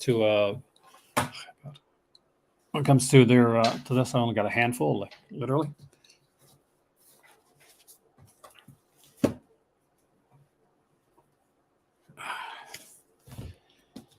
So I have Alligator on 4K because I love this movie.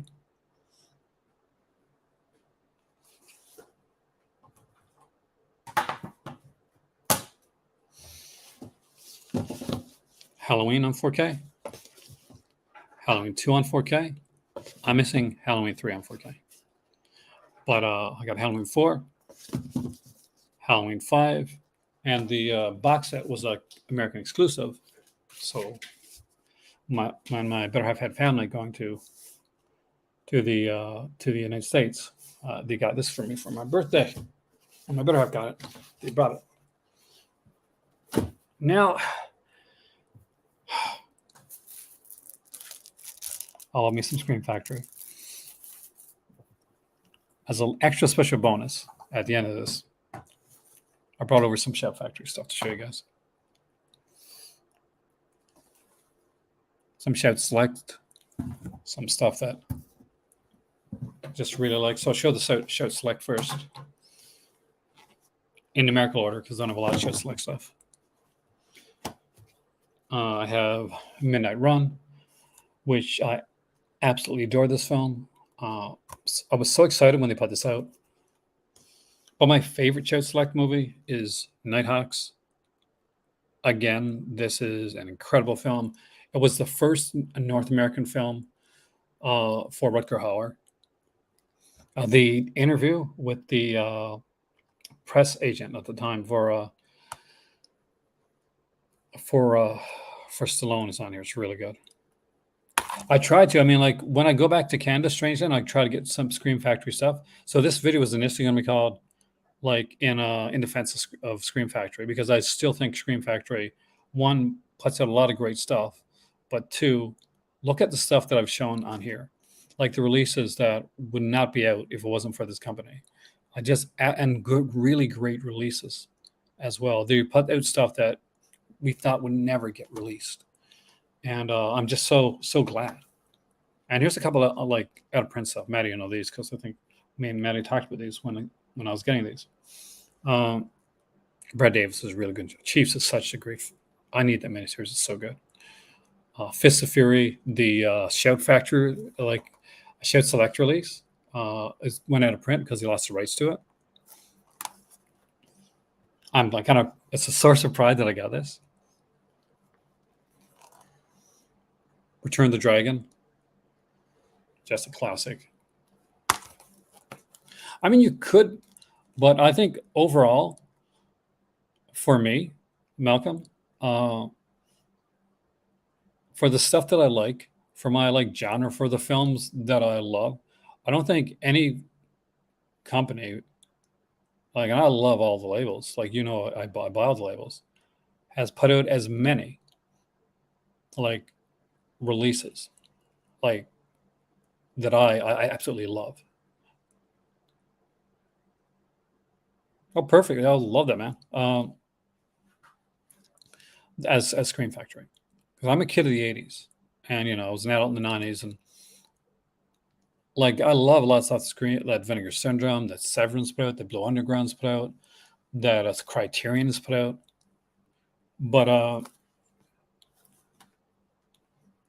like this is like Stone Cold classics. I love Rock and Roll House Glamour. I think I got it on DVD over there. I think it's the shit release too. Home for the Holidays I found for like 50 cents at a 25 cents at a Crate Digger sale, which is not a bad film. Actually, not bad. Into the Night I really love though. I really loved Into the Night. Irene Pappas is in this too. You know, the Terran actress. Farewell, My Lovely, The Big Sleep. Great double feature set with Robert Mitchum as Philip Marlowe. And I love the fact that they kind of lean into the fact he's an older Philip Marlowe. Me too. I like Demons. Night of Demons 2 and 3 are such cool films. Valley Girl, favorite of mine. A favorite of Brian's from Just the Discs. By the way, Brian's a really cool guy. He just did an unboxing of his Black Emmanuel set. So you should really check that out. And one of my favorite all-time comedies was released from Shout Select. And say, can you guess what it is? I'm going to give you I'm going to take a sip of my drink, and I'm doing this, consider I'm doing these in numerical order. One of my all-time favorite comedies was released by Shout Select.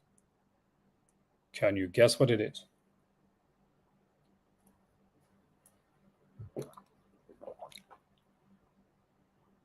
Nobody guessed? All right. Malcolm, I'm surprised you didn't try and guess. Are you still on the bus? The Jerk. The Jerk is such a good movie. I absolutely adore this film. I can watch this over and over again. And it is like just insanely stupid and funny. And it's Steve Martin, like kind of at his best. Brenda Peters, she's fantastic in the movie. Everybody's fantastic in the movie.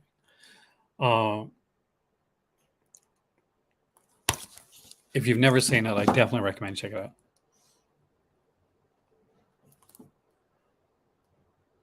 Death Ship is such a cool movie. I'm glad you did, Amber. Death Ship is such a fantastic film. It's a Canadian film, actually.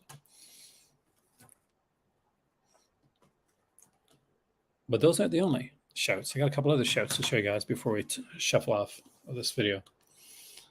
I Am Bruce Lee. It's an odd little documentary, but Bruce Lee like put out, and I think it was done by UFC because there's a lot of UFC people on this.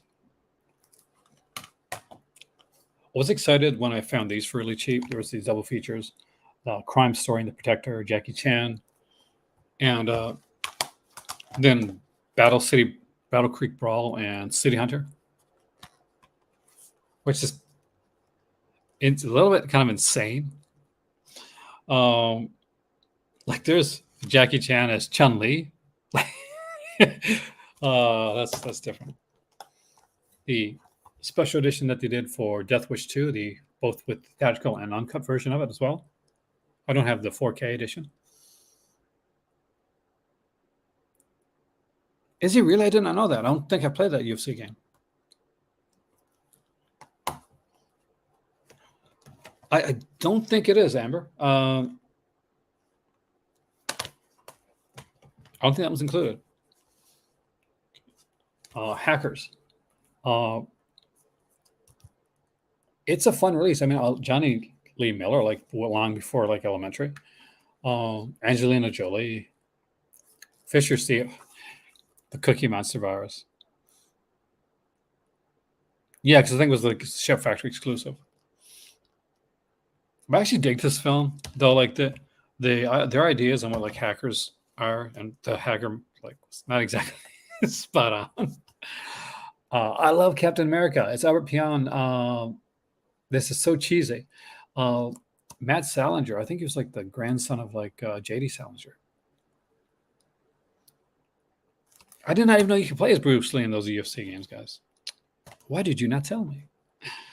My least favorite of the Missing in Action movies, but I grabbed it anyway, so is Missing in Action 3, because I had the first two, and Chuck Norris said, is Braddock.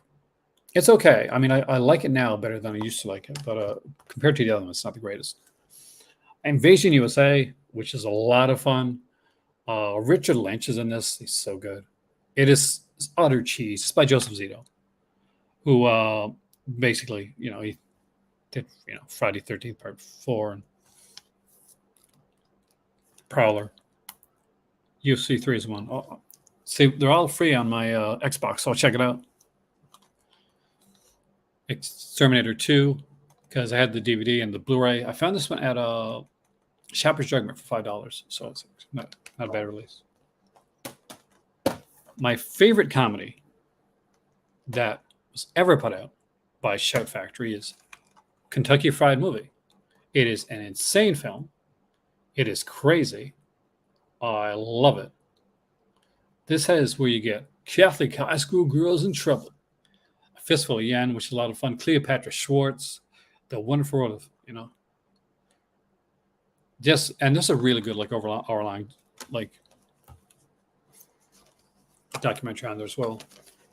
And I have one steelbook because it's a movie that I enjoyed, and it is Bill and Ted's Excellent Adventure. It's like $5. I don't have Bogus Journey yet, which I know is like sacrilege because Bogus Journey is the better of the films. And although all my other Roger Cormans, I won't get them now, collections are on DVD. I'll show them in a future video. This is the one I got in Blu-ray, which is Piranha. And why? Because Piranha is my better half's one of her favorite movies. So Piranha 2, she likes even better. But love having this one. Such a good release. Very cool. Reversible artwork. Well, there you go. That is my entire Scream Shout Factory. Oh, I got more Shout. That's my entire Scream Factory collection. I love the company Scream Factory. I know that there's been some issues with, getting like with certain things, with certain releases having to have like discs replaced and stuff, but that happens with every company. I know that now they're putting out a bunch of 4K releases that they've of stuff they've put out before, but again, that's also happening with almost every company that's in the boutique because 4K is kind of becoming a thing. We're getting a switch over. It's not really any different than when DVD went to Blu-ray. But they're still putting a lot of really good stuff. Like they're putting out, yes, they're putting Night of the Demons on 4K, but they're also releasing for the first time Night of the Demons 2 and 3 on Blu-ray. They're putting out Elf on the complete series with all the cartoons as well, and they're putting out the complete uncut version of Elf. I got Elf on DVD, but it's the syndicated edition of it. So there's a lot of great stuff that Scream Factory has done, and I think sometimes in our quest to like be kind of like wonder, okay, oh well, we forget. Hey, Rafe, welcome, man. You came in at the end, but I'm glad you came in. Watch from the beginning afterwards. We forget how much stuff they put out and how much of a lot of our childhoods that are in, like, were released thanks to them. Like, I love 80s slasher films. And I grew up with like a heavy dose of John Carpenter, Craven, films like that. And they were the company to release them. For the longest time, like we didn't get that stuff. Like we'd get, and if we got it, we'd get like a DVD and it would be of not always greatest quality, and there'd be no features. So when Scream Factory came around, it was a game changer. And now there's always going to be Belle of the Ball. Back in the day when Anchor Bay came around, Anchor Bay were the thing. They were the shiz. Everybody loved Anchor Bay. And then they went with Stars, and Anchor Bay did kind of stop doing stuff in the way they used to. But I think Scream Factory is still in there. They're still trying. They're still working hard with what they do.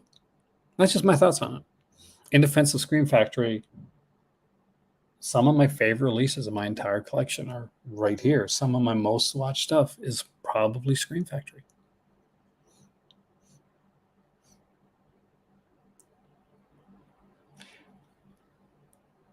Thank you, Malcolm. And you get I need to do a new thing tonight, which you reminded me of.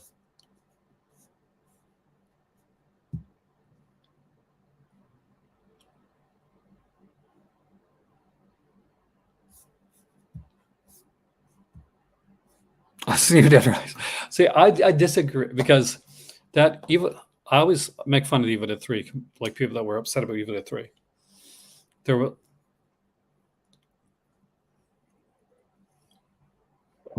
I never got the hate on that one. I don't have the release King Kong. I really should.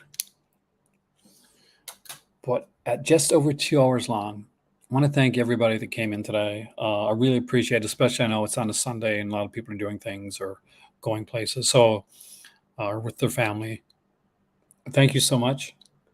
I had a wonderful time, and I'm going to break my back, bring that stuff back, and putting it on the shelf. So if I come like to my next video and I'm like limping, yeah, that's probably why. Deadly Blessing. Thank you so much. I love Deadly Blessing. People give it so much hate, but I love it. Thank you so much, guys. I will see you right here next time in the Call to Cinema. And hopefully you enjoyed this video, because there may be more collection videos and in defensive videos for the other companies in the near future. See you soon.